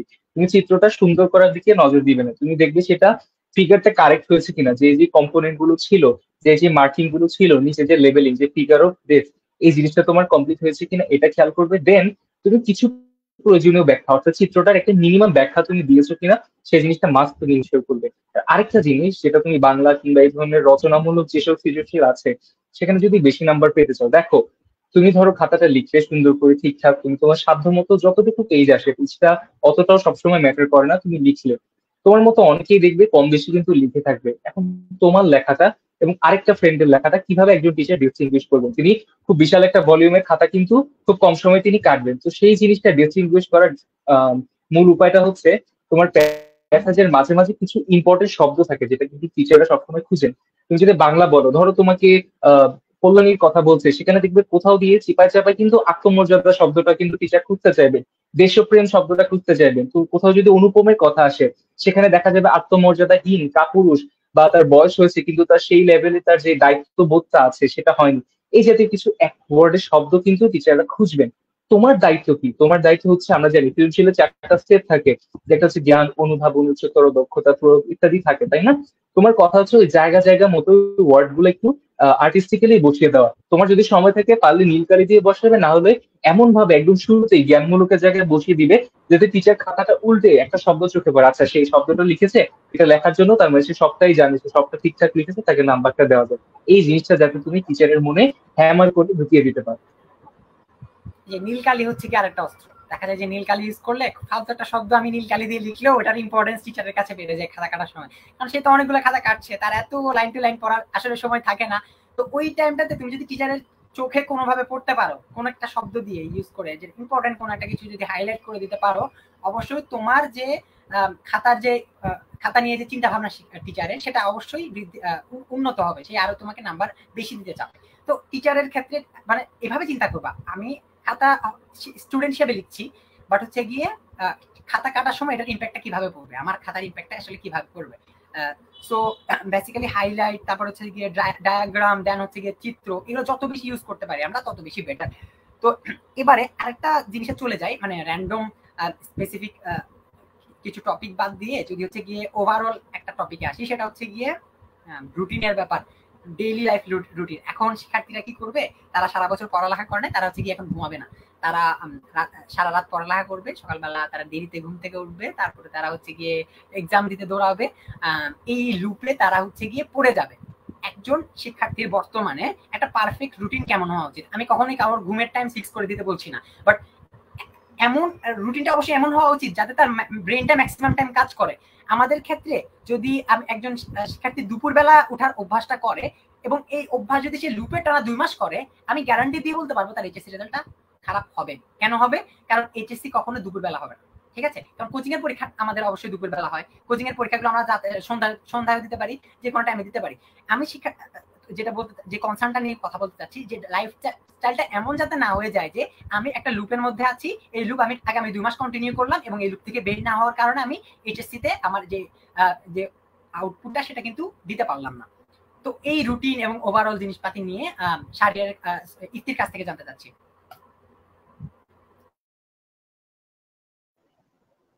আচ্ছা, এই রুটিনে যেটা বললা হচ্ছে, সেটা হচ্ছে আমরা আসলে ঘুমের রুটিন খুব তাড়াতাড়ি চেঞ্জ করা যায় না, কিন্তু এখন যদি আমাদের অভ্যাস করে ফেলি যে আমরা সকালে ঘুমাবো, রাত সারা রাত জেগে পড়বো, সেটা আমাদের ব্রেনের উপর একটা ইফেক্ট পড়বে। তারপর আমাদের যখন হচ্ছে এইচএসসি পরীক্ষা আমরা সকালবেলা দিতে যাব, তখন আমরা অটোমেটিক্যালি একটা লেথার্জিক ভাব আমাদের মধ্যে চলে আসবে। তো সেই ক্ষেত্রে যেটা করতে হবে, আমাদের আস্তে আস্তে ঘুমের টাইমটা আমাদের সঠিক টাইমে নিয়ে যেতে হবে। আমাদের যদি এখন সকালে ঘুমের অভ্যাসটা থাকেও, ওটা আস্তে আস্তে করে রাতে শিফট করতে হবে, একদিনে হঠাৎ করে চেঞ্জ হবে না, কিন্তু ওটা হচ্ছে আস্তে আস্তে করে শিফট করতে হবে। সকালবেলা উঠে আমাদের মাইন্ডটা সবচেয়ে বেশি ফ্রেশ থাকে। তো ওই সময় যদি আমরা এমন এমন টপিক পড়বো যেগুলো হচ্ছে আমরা খুব কম পারি, যেগুলো হচ্ছে আমাদের আসলে নতুন করে শিখতে হচ্ছে, এই ধরনের টপিকগুলো আমরা হচ্ছে সকালে ঘুম থেকে উঠে পড়বো। আর তারপর যেটা হচ্ছে অনেকের সমস্যা হয় যে নিজের রুটিনের সাথে কোচিং এর রুটিন কিভাবে মিল করব, এটা যেটা হয় সেটা চেষ্টা করতে হবে কোচিং এর রুটিনের সাথে বা তোমাদের যেখানে এক্সাম দিচ্ছ সেই রুটিনের সাথে নিজের রুটিনকে মার্জ করে ফেলা। যেটা করতে পারো যে আগামীকাল ধরো তোমার ফিজিক্স আর কেমিস্ট্রি দুইটার জায়গায় দুইটা এক্সাম আছে, আজকে তুমি ওই ওই টপিক গুলোই একদম ভালো মতো পড়ো, এমন ভাবে পড়ো যাতে পরবর্তীতে তোমার আর এই টপিকটা নতুন করে পড়তে না হয়। একদম ফুল প্রিপারেশনটা তুমি এখনই নিয়ে নাও। এটা তুমি হচ্ছে টেস্ট পেপার সলভ করে বলো, মেইন বই সলভ করে বলো, এমসিকিউ সলভ করে বলো। ওটা হচ্ছে আগামীকাল তোমার যে টপিক গুলোর উপর এক্সাম, ওটা তুমি আজকে হচ্ছে ঠিক মতো পড়ে ফেলো, ওই টপিক গুলোই পড়ো। সেই সাথে যেগুলো তুমি বাইরে এক্সাম দিচ্ছ না, যেমন অনেকে হচ্ছে বাংলা বাইরে এক্সাম দেয় না, আইসিটি বাইরে এক্সাম দেয় না, সেই টাইম গুলো তুমি নিজের রুটিনের মধ্যে সেট করে ফেলো। যেগুলো তুমি বাইরে এক্সাম দিচ্ছ না, তো ওগুলো তো পড়া শেষ করতে হবে, ওগুলো তুমি তোমার ওই যে ফিজিক্স কেমিস্ট্রি ম্যাথের সাথে সাথে ওই রুটিনের সাথে হচ্ছে সেট করে ফেলো। এভাবে যদি তুমি রুটিনটা নিজের মতো করে সাজিয়ে করতে পারো, তাহলে দেখবা যে তোমার জন্য পড়াশোনাও শেষ হবে, তোমার পরীক্ষাও দেওয়া হচ্ছে, আর তোমার প্রিপারেশনটাও ভালো হচ্ছে। আচ্ছা, এই স্পেসিফিক্যালি এই জিনিসটা কেন আনলাম, কারণ হচ্ছে কি সায়েন্টিফিক্যালি এটাই প্রুফ যে ঘুম জিনিসটা মানসিকতার ক্ষেত্রে অনেক বেশি প্রভাব ফেলে। একজন একজন শিক্ষার্থী সে যদি অনেক বেশি ঘুম নিয়ে অবহেলা করে, 2-1 ঘন্টা সে ঘুমিয়েছে, তার ব্রেন কাজ করবে কিন্তু 100% ইফেক্টিভ ভাবে কাজ করবে না। একজন হয়তো ভাবছে যে আরে আমার ব্রেন তো কাজ করছে, আমি তো পরীক্ষা দিতে পারছি, ওটা 100% না, ওটা তার 80%, তার 70%, সে নিজেও বুঝতে পারছে না। সে আরো ভালো করতে পারবে যদি সে ঘুমে একটু টাইম বেশি দেয়। কারণ আলটিমেটলি আপনার ব্রেন যখন রেস্ট পাচ্ছে না, তখন এই রেস্টটা সে কোথায় খুঁজবে? সে এক্সাম হলে খুঁজবে না? অবশ্যই খুঁজবে। সে এক্সাম হলে কাজ করার বদলে রেস্ট খোঁজার একটা ব্যাপারে চলে যাবে। অর্থাৎ ব্রেইনের যে এফিসিয়েন্টটা, সেই এফিসিয়েন্সিটা আমার বের করার জন্য অবশ্যই ঘুমে এবং বিশ্রামে আমার টাইমটা দিতে হচ্ছে। আমাদের যে শিক্ষার্থীরা ওভার থিঙ্কিং এ টাইম খাচ্ছে বা হচ্ছে কি অনেক বেশি ভয় পাচ্ছে যে পরীক্ষা নিয়ে ভীত হচ্ছে, এই ভীত হওয়া এবং ওভার থিঙ্কিং এই সবগুলো কিন্তু তার মানসিক যে স্বাস্থ্য সেটাতে অনেক বেশি প্রভাব ফেলছে। এবং এই মানসিক স্বাস্থ্য ঠিক রাখার জন্য অবশ্যই ঘুমের প্রায়োরিটিটা অবশ্যই সেট করা উচিত। তোমার টার্গেট এটা না 24 ঘন্টা তুমি পড়ালেখা করবা, তোমার টার্গেট এটা 24 - 6, ওইটা তোমার ঘুমের টাইম, বাকি যে টাইমটা আছে সেটা তুমি পড়ালেখা করবা। ওইটা হচ্ছে কি তোমার দিনের টাইম, তুমি কখনো 24 ঘন্টা হিসাব করবা না, হিসাব করবা 18 ঘন্টা, হিসাব করবা 17 ঘন্টার মধ্যে কত ঘন্টা তুমি পড়ালেখা করতে পারছো। এবং আরো যদি স্পেসিফিক হই আমি, 16 ঘন্টা কারো পড়ালেখা করা কিন্তু কাজে দেয় না। আমি যদি বলি, একজন শিক্ষার্থী যে 7 ঘন্টা খুব বেশি ইফেক্টিভ ওয়েতে পড়ালেখা করেছে, সে ব্রেক নিয়ে নিয়ে সে হচ্ছে গিয়ে 100% মনোযোগ দিয়ে সে 7 ঘন্টা পড়ালেখা করেছে, সব পড়া তার মাথায় ঢুকেছে। কিন্তু আরেকজন শিক্ষার্থী সে 16 ঘন্টা গরুর মতো করেছে, কোনো ব্রেক দেয় না, সে হচ্ছে কি টানা একদম যেভাবে এলো পাতারি ভাবে পড়া যায় সেভাবে সে পড়েছে। অবশ্যই যে 7 ঘন্টা পড়েছে তার রেজাল্ট অবশ্যই তার ভালো হবে। এখন এই যে ঘন্টার ব্যাপারটা, এই যে মিথ চলে আসে, এই মিথ নিয়ে কিছু বলবা কিনা শাহরিয়ার, যে 16 ঘন্টা 18 ঘন্টা 24 ঘন্টা পড়ালেখা করবো, ঘুমাবো না, আমি মানসিক স্বাস্থ্য দূরে যাক, আমার হচ্ছে কি আপাতত পড়ালেখাই করা লাগবে। তো এই ব্যাপারগুলো নিয়ে, ওভারঅল এই ব্যাপারগুলো নিয়ে শাহরিয়ারের কাছ থেকে শুনতে চাচ্ছি। আচ্ছা, এখানে যে ঘন্টার হিসেবটা দেওয়া থাকে, ফার্স্ট অফ অল বলি, কোনো ফিক্সড একটা আওয়ার তুমি পড়ালেখা করবে এই জিনিসটা আসলে ততটা কিন্তু ইফেক্টিভ না। তুমি 16 ঘন্টা যে পড়বে, 16 ঘন্টার মধ্যে কতটুকু ঘন্টা তোমার ব্রেন ইফেক্টিভ ভাবে পড়াটা নিতে পারছে সেটা কিন্তু একটা ম্যাটার। এবং আমরা যদি সাইন্টিফিক কিংবা কগনিটিভ স্টাডির দিকে যাই, একটা ভালো একটা নিউরোলজিক্যাল স্টাডি কিন্তু এটা দেখিয়েছে একটা হিউম্যান ব্রেইন সর্বোচ্চ 90 মিনিট তার অপটিমাম ফোকাসটা ধরে রাখতে পারে, এবং 90 মিনিটের পরে তোমার ফোকাসটা কিন্তু ফল্টার করতে থাকে, ঠিক আছে? এই ক্ষেত্রে তুমি যেটা করতে পারো যে তুমি কিছু 90 মিনিটস এর টার্গেট নিতে পারো, বা তোমার ক্ষেত্রে যদি এটা খুব বেশি হয়ে যায়, তুমি 1 ঘন্টার টার্গেট নিতে পারো। সেই জিনিসটা কি, তুমি 1 ঘন্টা সব ডিস্ট্রাকশন থেকে ফ্রি হয়ে তোমার যে পড়াটা সেটাতে তুমি ফোকাস করবে, এবং 1 ঘন্টা কিংবা 90 মিনিটস এর পর তুমি ছোট একটা অ্যালার্ম সেট করে রাখবে, যে তারপর অ্যালার্মটা অফ করবে। সেই সময়টা তুমি জাস্ট 5 মিনিট কিংবা 10 মিনিট একটা ব্রেক নিবে। ব্রেকে তোমার র্যান্ডম একটা হবির কাজ করতে পারো, হতে পারে সেটা গল্পের বই পড়া, হতে পারে সেটা তোমার বাবা মার সাথে কথা বলা, কিংবা তোমার প্রিয় জানলাটা দিয়ে ফুলের দিকে তাকিয়ে থাকা। যেটাই হোক, তুমি 90 মিনিট বা 1 ঘন্টার পরে তোমার ব্রেনকে ছোট একটা ট্রিট দিবে। ফেসবুকিং করতে পারি, 5 মিনিটকে আমি একটু স্ক্রল করব বা রিলস দেখবো। এই জিনিসটা তুমি যদি 5 মিনিটে আবার রিলস দেখো বা ফেসবুক দেখো, তোমার মাইন্ড কিন্তু কোনো একটা অ্যাক্টিভিটিতে এনগেজ থাকবে। কেন, তুমি যখন রিল দেখো তোমার মাথায় আসতে থাকে, আচ্ছা এই রিলের এই জিনিসটা এইভাবে করতে হবে, নেক্সট টাইম ডেটিং এ গেলে এই জিনিসটা অ্যাপ্লাই করতে হবে, বা ফ্রেন্ডের সাথে গেলে এইভাবে তার মাথার পিছনে বাড়ি দিতে হবে। এই জিনিসগুলো যদি চিন্তা করো, তোমার ব্রেনটা কিন্তু তখনও কাজ করছে। তুমি যখন ফেসবুকে ফ্রেন্ডের সাথে চ্যাট করছো, চিন্তা করে চ্যাট করছো, 5 মিনিটও কিন্তু তোমার ব্রেন কাজ করছে। এই 5 মিনিট রেস্ট নেওয়ার অর্থ এই না যে তুমি শুধু পড়াশোনা থেকে দূরে থাকবে।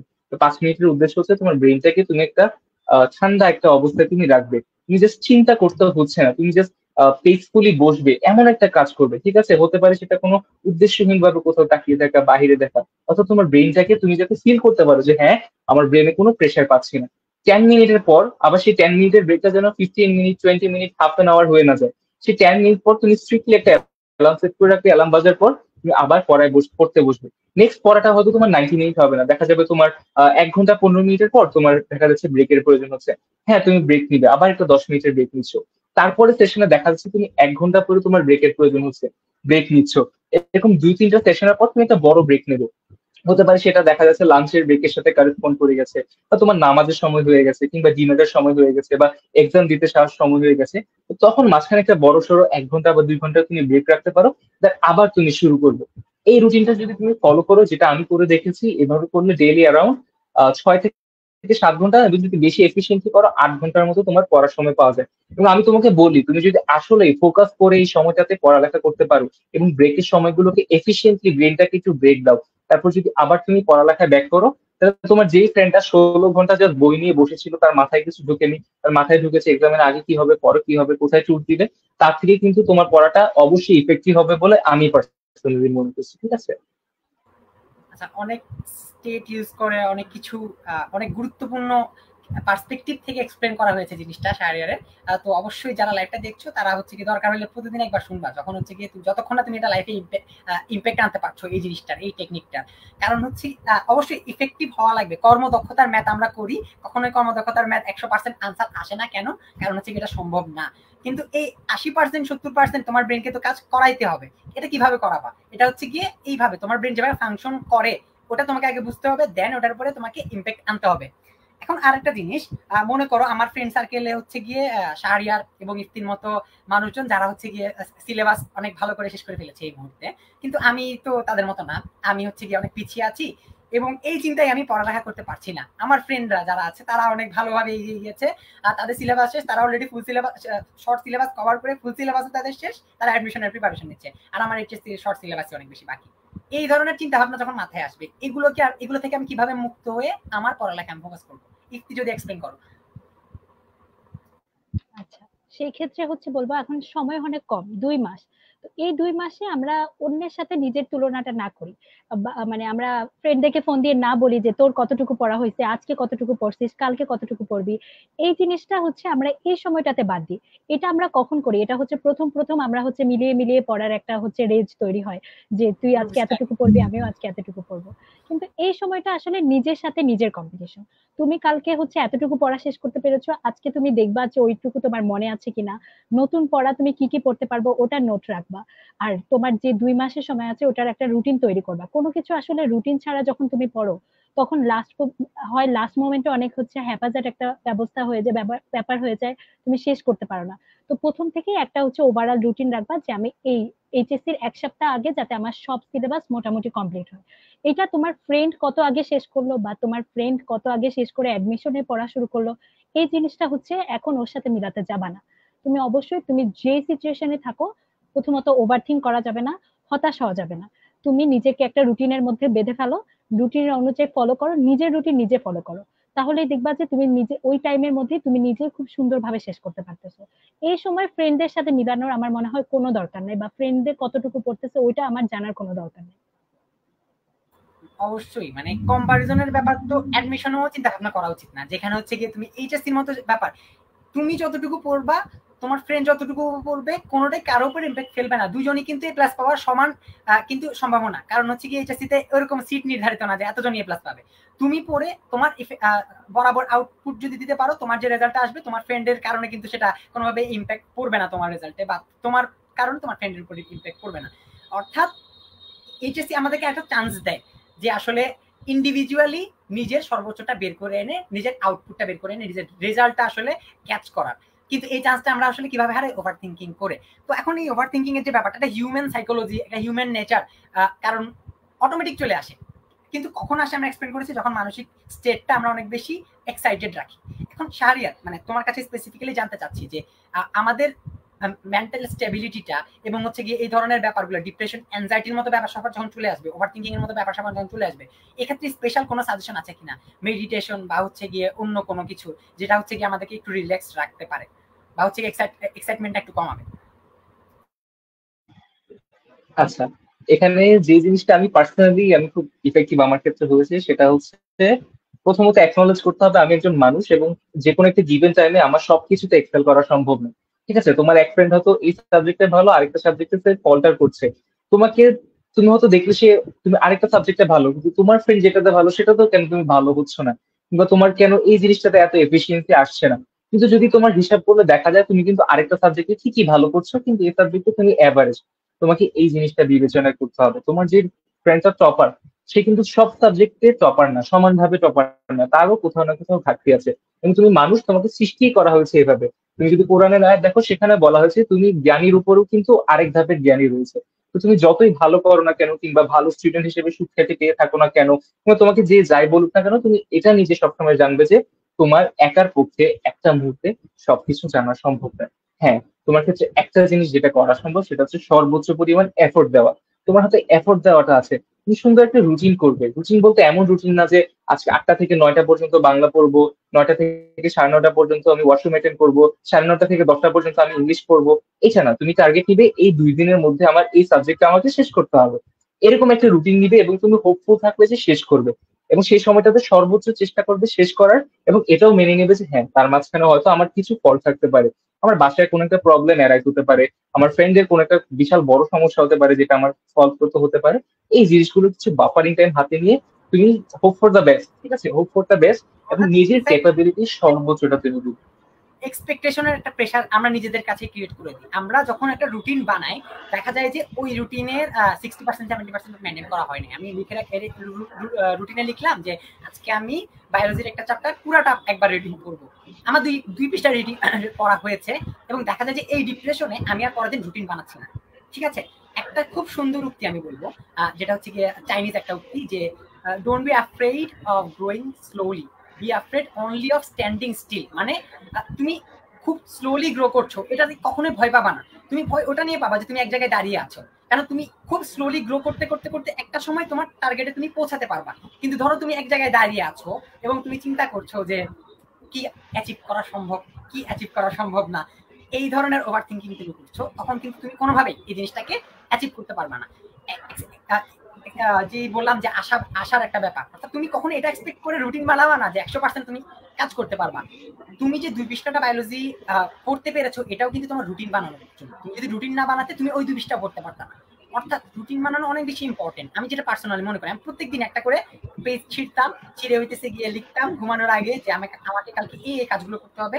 10টা কাজ লিখতাম, 9টা হইতো না, একটা হইতো। বাট আমি কখনো ডিপ্রেসড হইতাম না, কারণ আমি নিজেকে এই এক্সপেকটেশনটা এভাবেই দিয়েছিলাম যে অনেক রিজন থাকতে পারে, অনেক রিজনের কারণে আমার 9টা কাজ মিস যাবে বা অনেকগুলো কাজ মিস যেতে পারে, বাট একটাও অ্যাটলিস্ট অ্যাচিভ করে নি। এবং ওই কাজটা করার পরে তুমি যখন পেজে ওই টার্গেটটা কেটে দিবা, তখন তোমার ভিতরে এক ধরনের সেলফ স্যাটিসফ্যাকশনটা কিন্তু কাজ করবে। এবং আরেকটা পার্সপেক্টিভে আমি এই যে এক্সপেকটেশনের ব্যাপারটা বলবো, যে ধরো তুমি টার্গেট রাখলা যে এইচএসসি আজকে একটা সাবজেক্ট ফার্স্ট পেপার পরীক্ষা হচ্ছে, ফার্স্ট পেপারে আমি মার্ক 98 to 99 আমি পাবো, পরের পরীক্ষাটাতে হচ্ছে গিয়ে আর একটু ভালো হবে এই মোটিভেশনে। বাট প্রথম পরীক্ষাতে তুমি খারাপ করলে, একদম প্রথম পরীক্ষাতে তুমি 90 আনসারই করতে পারলা না। ঠিক আছে, যখন তুমি এক্সপেকটেশনই এটা রাখো যে তুমি হচ্ছে গিয়ে 98 পাবা বা 98 এর আনসার করতে পারবা, 100 এ 100 পেয়ে যাবা, এই ধরনের এক্সপেকটেশনই যখন তুমি পরীক্ষার হলে যাও, তখন তোমার কিন্তু 100% এফিসিয়েন্সি আসে না। মানে তোমার এক্সপেকটেশন অবশ্যই সবসময় কমাতে হবে। অ্যাটলিস্ট এক্সপেকটেশন এভাবে রাখো যে আমি যতটুকু ট্রাই করেছি বাকিটা সৃষ্টিকর্তা আমাকে দিল। রেজাল্টের যে ব্যাপারটা আমি সবসময় বলি, এফোর্ট নিজের, আর রেজাল্ট হচ্ছে গিয়ে সৃষ্টিকর্তা। এই জিনিসটা তোমাকে অবশ্যই সৃষ্টিকর্তা থেকে আদায় করতে হবে, তুমি কখনো এই রেজাল্টের উপর ইম্প্যাক্ট ফেলতে পারবা না। এবং এই প্রসঙ্গে একটা জিনিস চলে আসে যে ধরো একটা পরীক্ষা আমার খারাপ হয়েছে, আমি শিওর যে আমার এখানে খুব খারাপ একটা নাম্বার আসবে, পরবর্তী পরীক্ষাতে এই জিনিসটা যাতে এফেক্ট না পড়ে আমি কি করা উচিত? অর্থাৎ এই জিনিসটা কিন্তু অনেক শিক্ষার্থী ফেস করবে কিছুদিন পর যখন এইচএসসি দিতে যাবে, যে অনেক হাজার হাজার রিজন আছে যে একটা পরীক্ষা অনেক ভালো পারে, সে বেসিক ভালো, বাট সে আনসার করতে পারে না, সে মিস করে ফেলেছে, সে ওই পরীক্ষা মেস আপ করে ফেলেছে। এখন এই ক্ষেত্রে সে কিভাবে কাভার আপ দিবে এবং পরবর্তী পরীক্ষার ক্ষেত্রে সে কিভাবে ফোকাস করবে, একটু যদি এক্সপেক্ট করো।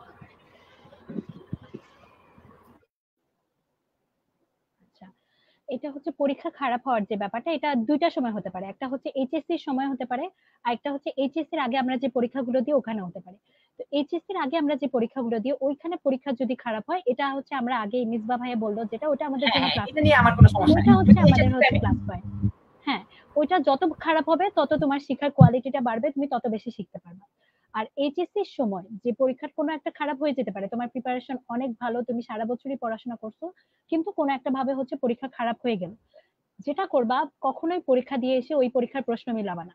না তো তুমি নিজের সাথে মিলাবা, না তো বাসায় এসে ওই সাবজেক্টের বই খুলবা, না তো ওইটা তোমার ফ্রেন্ডকে কোনো কিছু জিজ্ঞেস করবা। এসে প্রশ্নটা সুন্দর মতো আব্বু আম্মুর কাছে দিয়ে দিবা। ওই প্রশ্ন তুমি জীবনে আর দেখবা না, দরকারই নাই। এইচএসসির ওই প্রশ্নটা তোমার জীবনে দেখার দরকার আছে? আর দরকার নাই, ওই প্রশ্ন তুমি কখনো আর দেখবে না। এমনিতেই দেখা যায় যে ফার্স্ট পেপারে যদি আমার 4 দিন সময় থাকে, আমার পরের দিনে হচ্ছে কি আরেকটা পরীক্ষা, একদিন একদিন পর গ্যাপের একদিন ভিতরে আমি হচ্ছে যদি না। আধা দিন হ্যাঁ, চিন্তা করে বা প্রশ্ন মিলিয়ে শেষ করে ফেলি। ইভেন এমনও দেখা যায় যে কিছু প্রশ্নের আনসার 4টা প্ল্যাটফর্ম থেকে 4টা আনসার দেওয়া হয়েছে এবং কেউই আসলে কিন্তু 100% জানে না কোনটা আনসার কি। ওই তখন দেখা প্ল্যাটফর্মকে যায় তুমি যে এইচএসসির সময় ব্লক করে দাও। এইচএসসির টাইমে তোমার প্ল্যাটফর্ম দেখার দরকারই নাই, তোমার কোনো এক্স্যাক্টলি ধরনের প্রশ্নের এক্স্যাক্টলি উত্তরই নেওয়ার দরকার নাই। হ্যাঁ, এক্স্যাক্টলি অর্থাৎ মানে আমি ওটা কনফিউশনে কেন যাব, এই প্রশ্ন নিয়ে দেখা যায় যে বের হওয়ার পরে ম্যাক্সিমাম শিক্ষার্থী মারামারি করে, এটার আনসার তো এটা না, এটা না আনসার আমি বাসা গিয়ে প্রশ্ন বই খুলে বের করে দেখাচ্ছি। লাভটা কি? আমার প্রশ্নটা এটাই, লাভটা কি? এখানে একটা নাম্বারও তুমি বাড়তি পাবা না, একটা নাম্বারও তোমার কমবে না কোনোভাবে। উল্টা আমি একটা জিনিস সাজেস্ট করবো যে তোমার পরীক্ষা খারাপ হয়েছে, তুমি প্রেয়ারটা বাড়িয়ে দাও। দরকার হলে তুমি নামাজ, নফল নামাজ পড়ো, টাকা বেশি নফল নামাজ পড়ো, এটা তোমার আসলে কাজে দিবে। কারণ প্রেয়ার যে ম্যাজিকের মতো কাজ করে, এটা আসলে এখানে যারা আছে আমরা 3 জন সহ যারা লাইভটা দেখছি, অনেকেই লাইফের ক্ষেত্রে অনেক কিছু অবজার্ভ করেছে জিনিসটা। দেখা গেছে আমি খুব একটা আহামরি পরীক্ষা দেই নাই, বাট আমি প্রেয়ার করলাম যে হচ্ছে অনেক বেশি প্রে করলাম, হ্যাঁ, দেখা যাচ্ছে এটার কারণে আমি এমন একটা রেজাল্ট পেয়েছি যেটা আমি আসলে মানে ডিজার্ভ করি না অত বেশি। এটাই মানে তুমি যেটা কাজের সেটা করো। তুমি প্রশ্ন খারাপ হয়েছে চিন্তা আরেকটা কথা যদি আমরা বলি যে আমাদের তো ধরো হচ্ছে ফার্স্ট পেপারটা খারাপ হলো, আমরা কিন্তু সেকেন্ড পেপার দিয়ে ওটা কভার করতে পারি, কারণ আমাদের দুইটা পেপার মিলে হচ্ছে আমাদের জিপিএটা নির্ধারণ হয়। তো আমাদের ফার্স্ট পেপার যদি খারাপ হয়, তুমি সেকেন্ড পেপারের উপর আরো বেশি এফোর্ট দাও। তুমি ফার্স্ট পেপার নিয়ে চিন্তা করে তো তোমার কোনো লাভ নেই।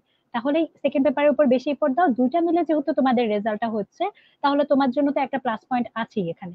তো শুধু শুধু হতাশ হওয়া, ওভার থিঙ্কিং করা, পরের সাবজেক্টের জন্য পড়তে বসতে একটা গ্যাপ দেওয়া, এটা করার কোনো মানে হয় না।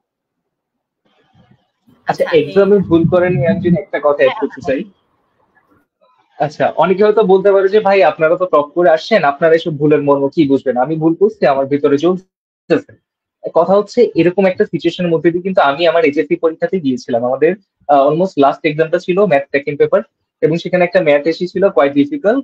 শুরুর দিকে সহজ মনে হয়েছিল, বাট করতে গিয়ে ডাউন দ্য রোড মনে হয়েছে যে জিনিসটা কঠিন, এবং সবাই কিন্তু অ্যান্সার করেছে। এবং এক্সাম হলের পর বাইরে এসে যখন অনেক ফ্রেন্ডের সাথে কনসাল্ট করলাম, দেখলাম আমার মতো অ্যান্সার কিছু জন দিয়েছে, বাট যারা দিয়েছে তারাও বলছে যে এই জিনিসটা হয়তো ভুল হতে পারে, এবং অনেকে অন্যরকম অ্যান্সার তো দিয়েছে, বিভিন্ন জন বিভিন্ন ভাবে সলভ করেছে।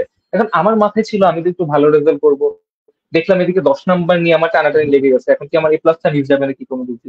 আমি তো খুবই চিন্তায় পড়ে গেলাম, আমার তখন আর গাড়িতে পা ওঠে না। ভাবলাম এখানে বাসায় গিয়ে কি হবে, আর জীবন রেখে কি লাভ। বাসায় আসলাম, বাসায় আর কোনো কিছুতে মন বসে না, খাবার দাবারে মন বসে না, পরীক্ষার নেক্সট দিনে পড়া যে পড়বো সেটাতে মন বসে না। তখন আসলে নিজেকে কষ্ট করে একটা জিনিস চিন্তা করাতে হবে, আচ্ছা তুমি যে এত কিছু চিন্তা করে নেক্সট দিনের পরীক্ষার জিনিসটা খারাপ করছো, এটা কি আসলে কোনো ভ্যালু রাখে? তুমি যদি এখন চিন্তা করতে করতে নিজের মাথার চুল সবগুলো ঝেড়ে ফেলো, তারপরে কি তোমার পরীক্ষার একটা নাম্বার স্যার দয়া করে বাড়িয়ে দেবেন? দিবেন না কিন্তু। বরং তোমার নেক্সট দিনে যে পরীক্ষাটা তুমি একটু ভালো করে ওই নাম্বারটা তুলতে পারতে, সেটা সুযোগটা কিন্তু তুমি হারাচ্ছ।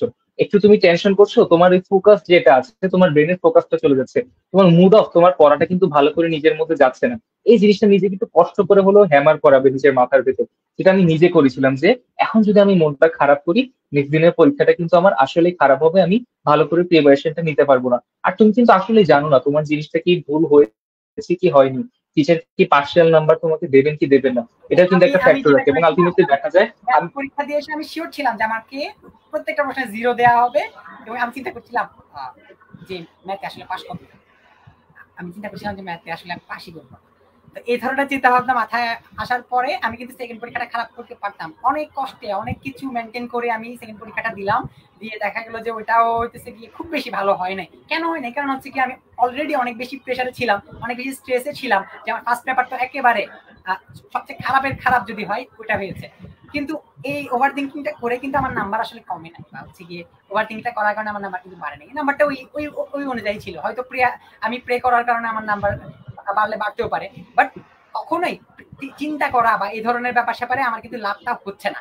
এখন তাজদিদ ইসলাম পুরা কমেন্ট করেছে যে ভাই না মিলালে তো অনেক টেনশন কাজ করে। তো এই জিনিসটা কি করা উচিত? আমি আমি যদি মনে করি যে তোমার যদি এই ধরনের চিন্তা কুরকুরানি বেশি থাকে যে হচ্ছে কি মিলাতেই হবে, তখন তুমি সুন্দর মতো প্রশ্নটা নিয়ে তোমার আম্মুকে বলো যে আলমারিতে রেখে দিতে। এই ধরনের কাজ কারবার করা যায় কিনা।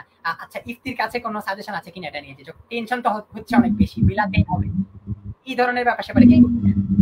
এটাই বললাম, পরীক্ষার হল থেকে যখন বের হবা তখন সাথে সাথে হচ্ছে প্রশ্নের ব্যাগ আব্বু আম্মুর কাছে দিয়ে দিবা, আর বাসায় এসে ওটা লকারে বা যেখানে তুমি দেখবাও না ওই রকম একটা জায়গায় রেখে দিবা। আর ওই সাবজেক্টের বই আমি যেটা পার্সোনালি করতাম, ওই যে সাবজেক্ট আমার হয়ে গেছে ওই সাবজেক্টের বই আমি আমার টেবিল থেকে সরাই ফেলতাম, টেবিল থেকে সরিয়ে অন্য জায়গায় রেখে দিতাম। ওই বইও আমার কাছে নাই, ওই প্রশ্ন আমার কাছে নাই। এই জিনিসটা আমিও করতাম, এই জিনিসটা আমিও করতাম। দেখা যেত টেস্ট পেপার, তারপরে মেইন বই, সাথে আরেকটা বই, সাথে আরো একটা বই, বিভিন্ন সাজেশন, সাপ্লিমেন্টারি, হ্যান ত্যান অনেক কিছু মিলে একটা সাবজেক্টের এত বড় একটা স্তূপ। মানে এটা একটা স্যাটিসফ্যাকশনে কাজ করে। আমি চিন্তা করতাম যে 2 ঘন্টা পরে এই জিনিস আমাকে ফেলে দিয়ে আসতে হবে, শেষ পরীক্ষা শেষ, আমি সুন্দর মতো কি সমস্যা নেই, অ্যাডমিশনে আরেকবার নিব, নো প্রবলেম, তখন আরেকবার নিব, সমস্যা নেই। এটা আমি সুন্দর মতো বস্তা বন্দি করে আরেক জায়গায় ফেলে দিতাম। টেবিল যত খালি হবে সেম জিনিসটা কিন্তু আমিও করতাম। টেবিল থেকে যত তাড়াতাড়ি বই সরবে তত তাড়াতাড়ি হচ্ছে মন হালকা হবে, পরবর্তী এক্সাম গুলোর পড়া আরো ভালো হবে। আমি দেখতাম যে টেবিল আস্তে আস্তে খালি হচ্ছে, তার মানে আমার পরীক্ষা আস্তে আস্তে শেষ হচ্ছে। তার মানে এটা হচ্ছে আমার নতুন ধরনের হচ্ছে ইন্সপায়ার করতে এটা আরো।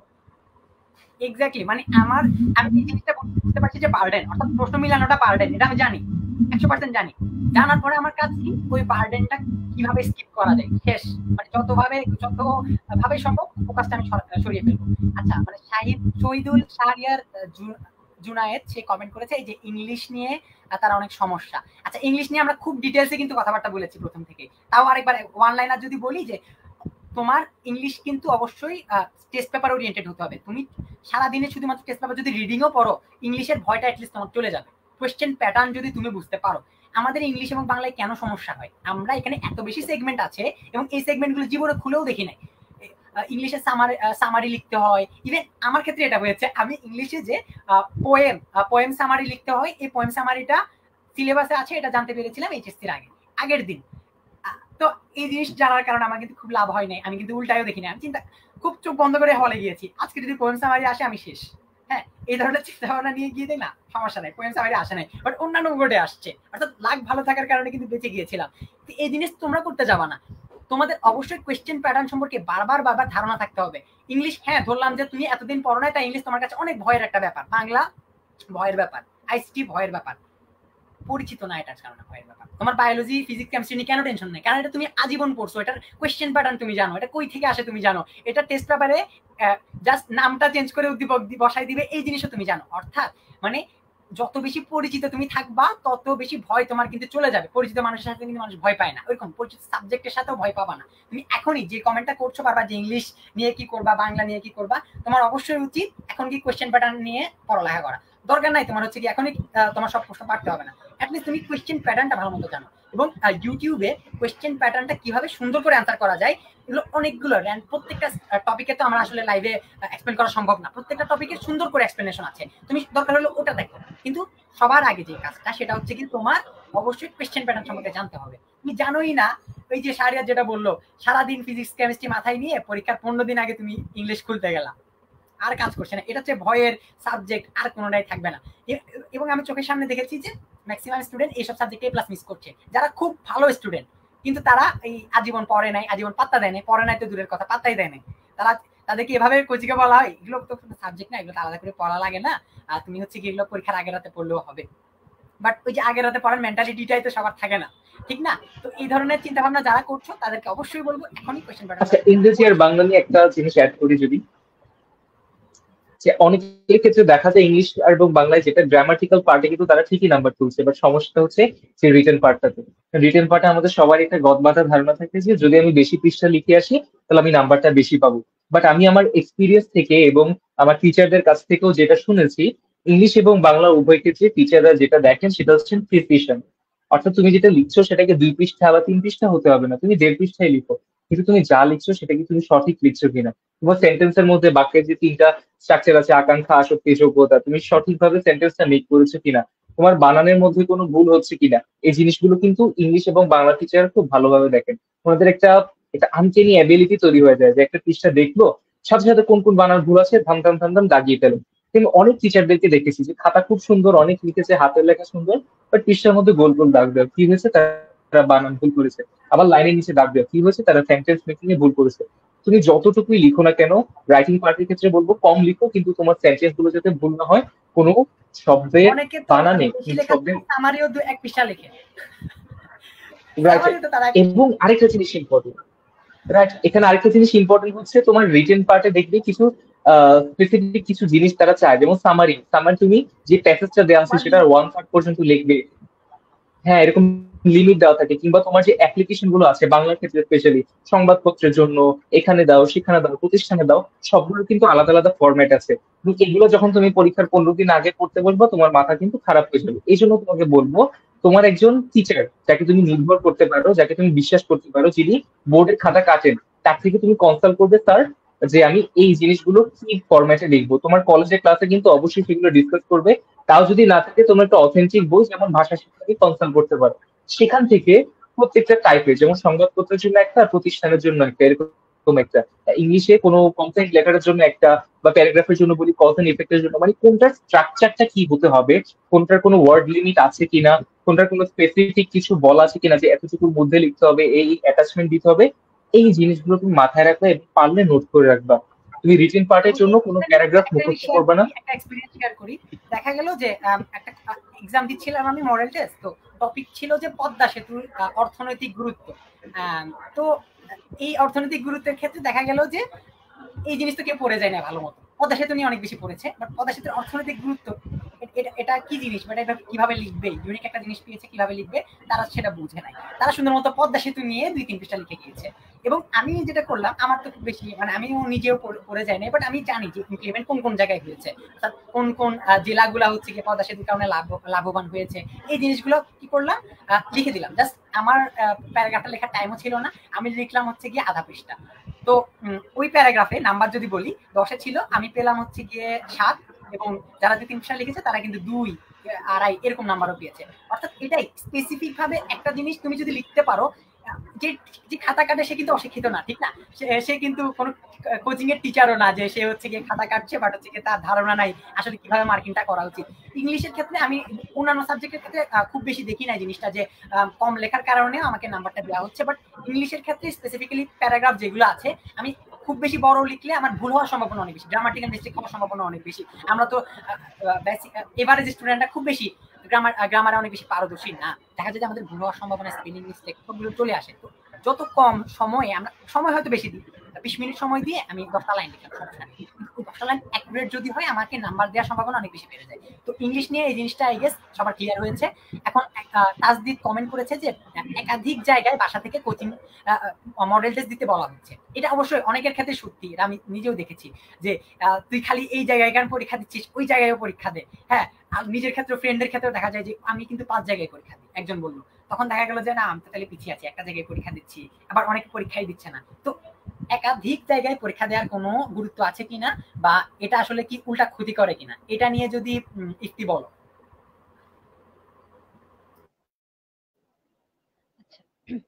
একাধিক জায়গায় মানে একটা সাবজেক্টের একাধিক টিচারের কাছে পরীক্ষা দেওয়াটা আমি কখনোই সাপোর্ট করি না।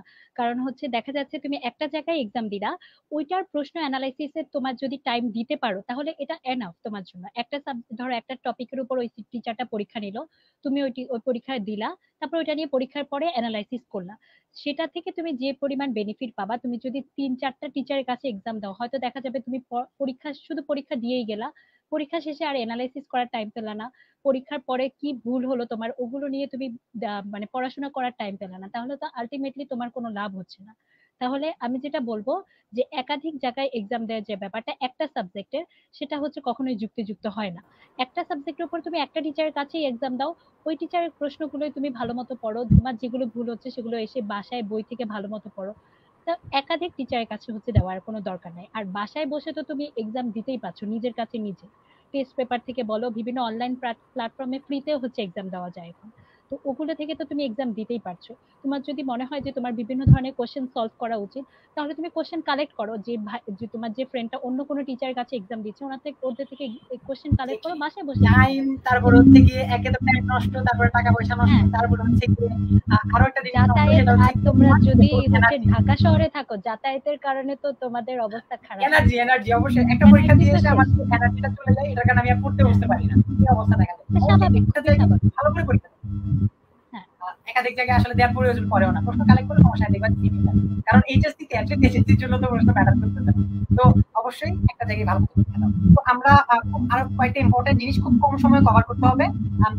একটা হচ্ছে কি প্র্যাকটিক্যালের ব্যাপার। এই প্র্যাকটিক্যাল কেউ হইতেছে গিয়ে করেই না, মানে প্রথম থেকে সে সাইন করানো দরকার, করে না, জমে যায়, পরে দিয়ে দেখা যায় যে বর্তমানে এমনিতে সিলেবাস শেষ করার প্রেশার তার চলে এসেছে, প্র্যাকটিক্যাল সে কি করবে, সে এই ধরনের চিন্তা ভাবনা চলে আসে। 1 2 নাম্বার, প্র্যাকটিক্যাল জীবনে হাতে কলমে করি নাই, সোজা কথা। অর্থাৎ প্র্যাকটিক্যাল ক্লাসে যাই নাই।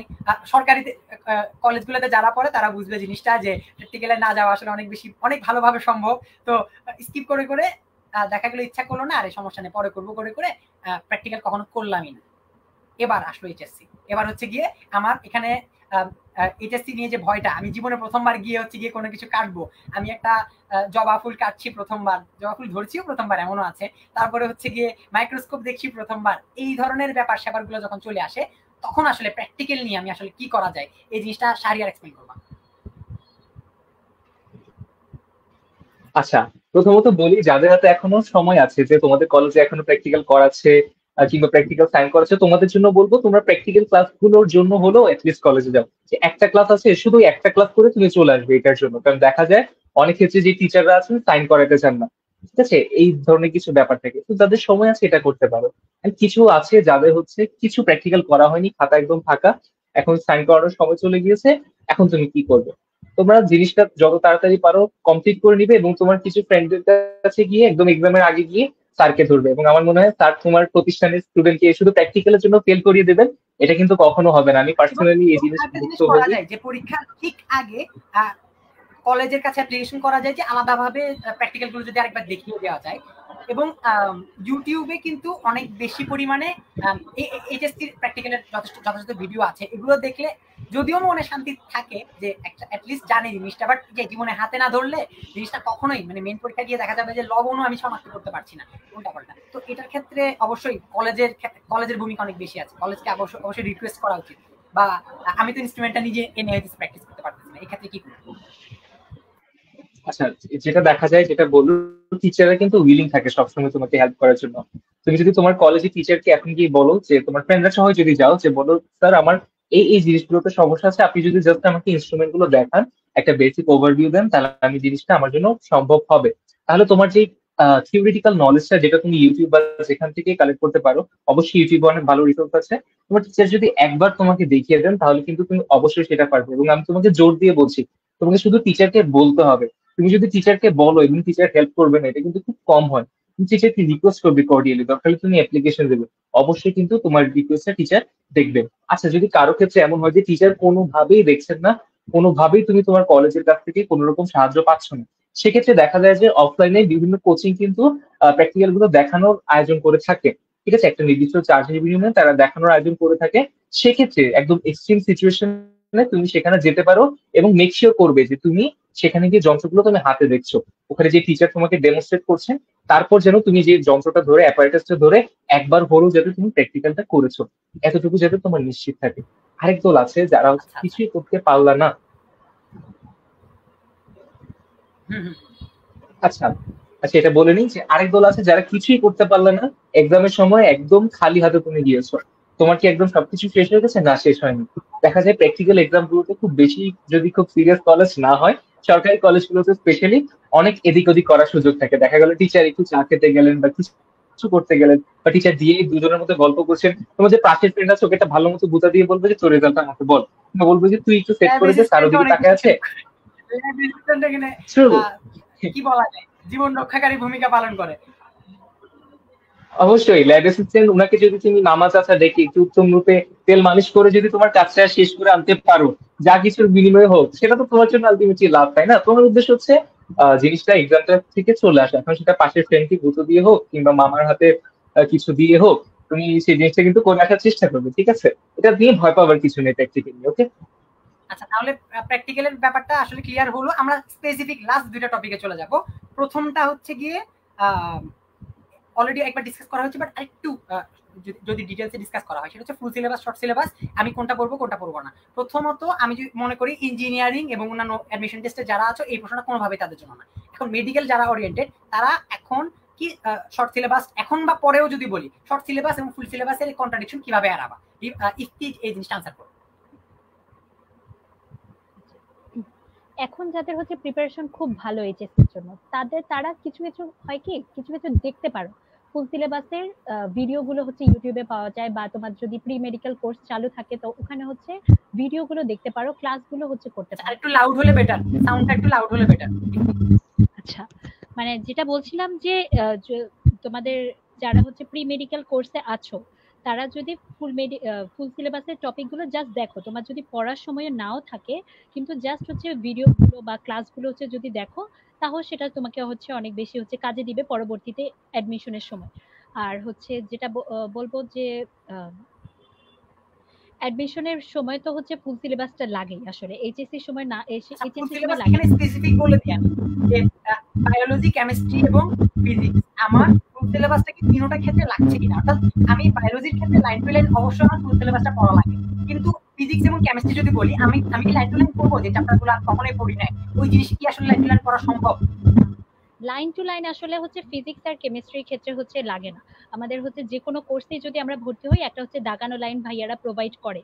ফিজিক্স আর কেমিস্ট্রির ক্ষেত্রে ওই দাগানো লাইন প্লাস অনুশীলনী প্রশ্নগুলো তুমি তুমি যদি ভালো মতো শেষ করো, তাহলে ফিজিক্স আর কেমিস্ট্রির ক্ষেত্রে দাগানো লাইনের বাইরে হচ্ছে প্রশ্নগুলো হচ্ছে এত বেশি আসে না।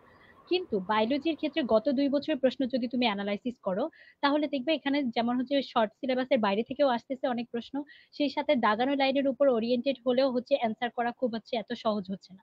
সেই ক্ষেত্রে তুমি যেটা করতে পারো, যে যখন হচ্ছে একটা চ্যাপ্টার পড়াবে ভাইয়ারা তো একটা কিছু দাগিয়ে দিবে, ওটা তুমি এক কালি দিয়ে দাগালা, বাসায় আসার পর জাস্ট একবার A to Z ওই চ্যাপ্টারটা রিডিং করবা।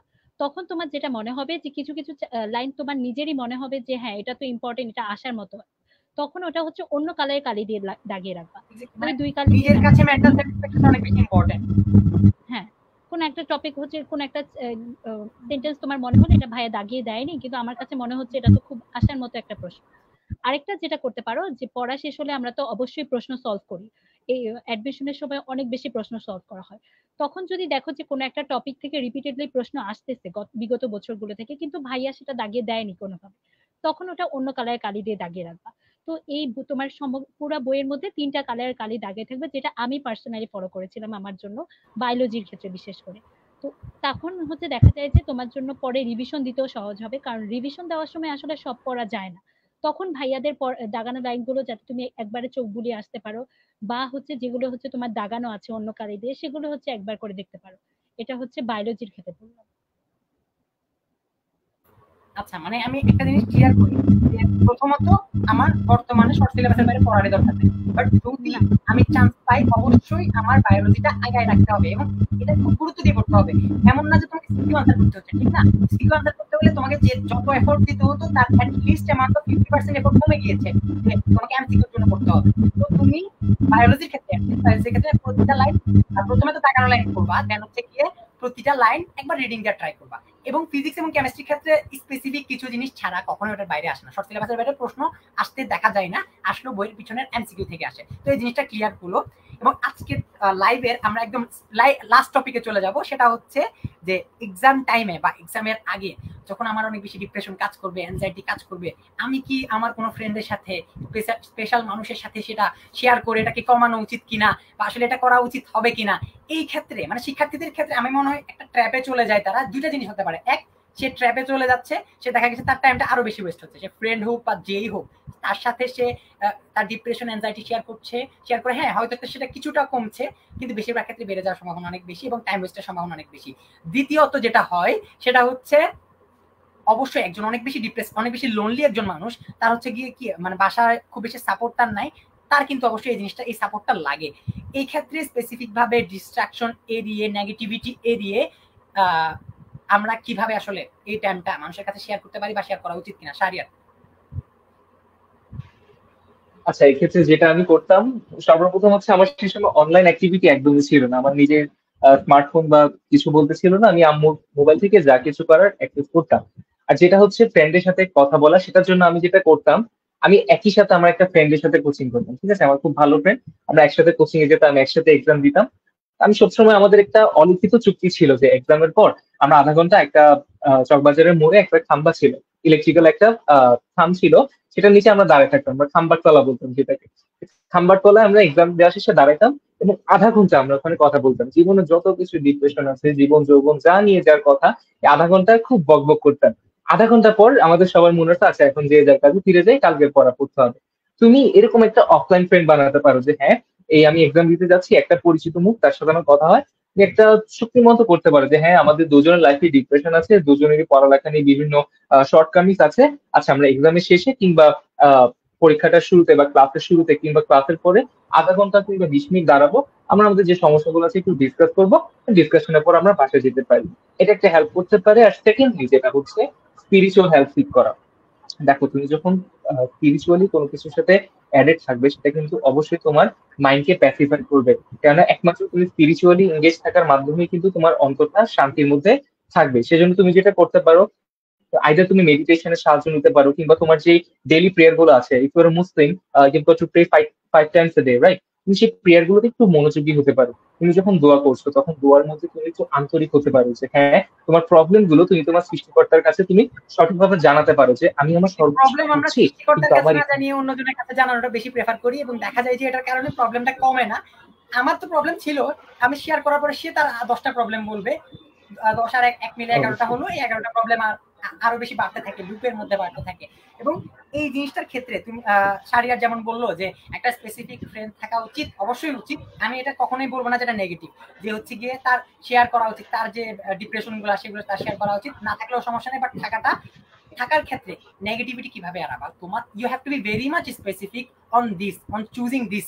মানে তুমি এমন ফ্রেন্ড চুজ করবা যে হচ্ছে কি আড্ডাবাজ, সে তার ডিপ্রেশন বলতেই আছে, তুমি তার ডিপ্রেশন বলছো, নিজের ডিপ্রেশন বলছো, এবং সে হচ্ছে গিয়ে বলছে তোর এই ব্যাপার, আরে এটা নিয়ে তো আরো মানে এমন কথাবার্তা সে আগাচ্ছে যে কথা তোমার লাভ হচ্ছে না, তোমার সময় অপচয় হচ্ছে। তোমাকে কেন স্পেসিফিক হতে হবে? এমন ফ্রেন্ড যে হচ্ছে গিয়ে হ্যাঁ তোমার মতোই প্রবলেমে আছে, বাট সে সিরিয়াস, অ্যাটলিস্ট পড়ালেখা নিয়ে তার টাইম ওয়েস্টের ব্যাপারটা সেটা নিয়ে সে সিরিয়াস, সেটাতে সে তোমার টাইমটাও খাবে না, নিজের টাইমটাও খাবে না। এই ধরনের ফ্রেন্ড যদি থাকে, মানে স্ট্রংলি সাজেস্ট যে তুমি তার সাথে পুরো অ্যাডমিশন টাইমটাতে একটা টাইম পর্যন্ত একটা স্পেসিফিক টাইম শিডিউল করে তার সাথে কথা বলো, তার সাথে সবকিছু শেয়ার করো। এটা তোমার অবশ্যই ডিপ্রেশন, অ্যাংজাইটি দুটাই কমাবে। কিন্তু ওই কাজ করতে যাও না যে ফ্রেন্ড বা যেই মানুষ তোমার হচ্ছে গিয়ে উল্টা তোমার টাইম ওয়েস্ট করাচ্ছে, তোমার আবেগ আরো বেশি বেড়ে যাচ্ছে তার সাথে কথা বললে। এই ধরনের মানুষজনকে অবশ্যই অবশ্যই এই অ্যাডমিশন টাইমটা, এইচএসসি টাইমটা দয়া করে তাদের সাথে কথাবার্তা বলবা। কোনোভাবে লাভ যেটা আমরা বলতেছি যে আমরা কার কাছে হচ্ছে কথাগুলো শেয়ার করব, সেক্ষেত্রে আমি মনে করি যে আমাদের পরিবারকে যদি আমরা এটা শেয়ার করতে পারি, সেটা হচ্ছে আমাদের জন্য সব থেকে ভালো হবে। আমরা বাইরে যদি মানুষ না খুঁজি, আমরা যদি আব্বু আম্মুর সাথে হচ্ছে সব থেকে বেশি শেয়ার করি, আব্বু আম্মু না হোক আমরা ভাইয়া ছোট বোনের কাছে যদি শেয়ার করি, তাহলে সেটা হচ্ছে আরো অনেক সহজে, কারণ তারা কখনো হচ্ছে আমাদের এই ফেজে তাদের সমস্যার কথা আমাদেরকে বলবে না। তারা হচ্ছে আমাদের কথা শুনবে, সলিউশন দেওয়ার চেষ্টা করবে, সলিউশন না দিতে পারলেও আমাদের কথা শুনবে। এটাতে আরেকটা লাভ হয়, তুমি যখন তোমার বাবা আমাকে জিনিসটা এক্সপ্লেইন করছো, তোমার প্রবলেমটা তারা এটলিস্ট জানতে পারছে। এখন তোমার পুরো অ্যাডমিশন টাইমে তুমি হচ্ছে কি অনেক বেশি প্রবলেমে আছো, এই জিনিস তোমার বাবা মা জানলো না, এবং পরে অ্যাডমিশন যখন খারাপ করবা তোমাকে ব্লেম করা শুরু করবে। তারা একদম স্পেসিফিক, তারা জানে না যে তোমার প্রবলেম কোন জায়গায়। আমরা অনেক সময় বলি যে কেন আমার আব্বু আম্মু আমাকে ব্লেম করতেছে, কেন আমাকে বুঝতেছে না। আরে তুই তো বলিসই ভাই আব্বু আম্মুকে, কিভাবে ওনারা বুঝবে? ওনারা তো অন্তর্যামী না, ওনাদেরকে তো বুঝাইতে হবে। আর খুব যদি সোজা বাংলায় বলি, যে স্পেশাল মানুষ থাকা এই মুহূর্তে অবশ্যই এড়িয়ে যাওয়া উচিত।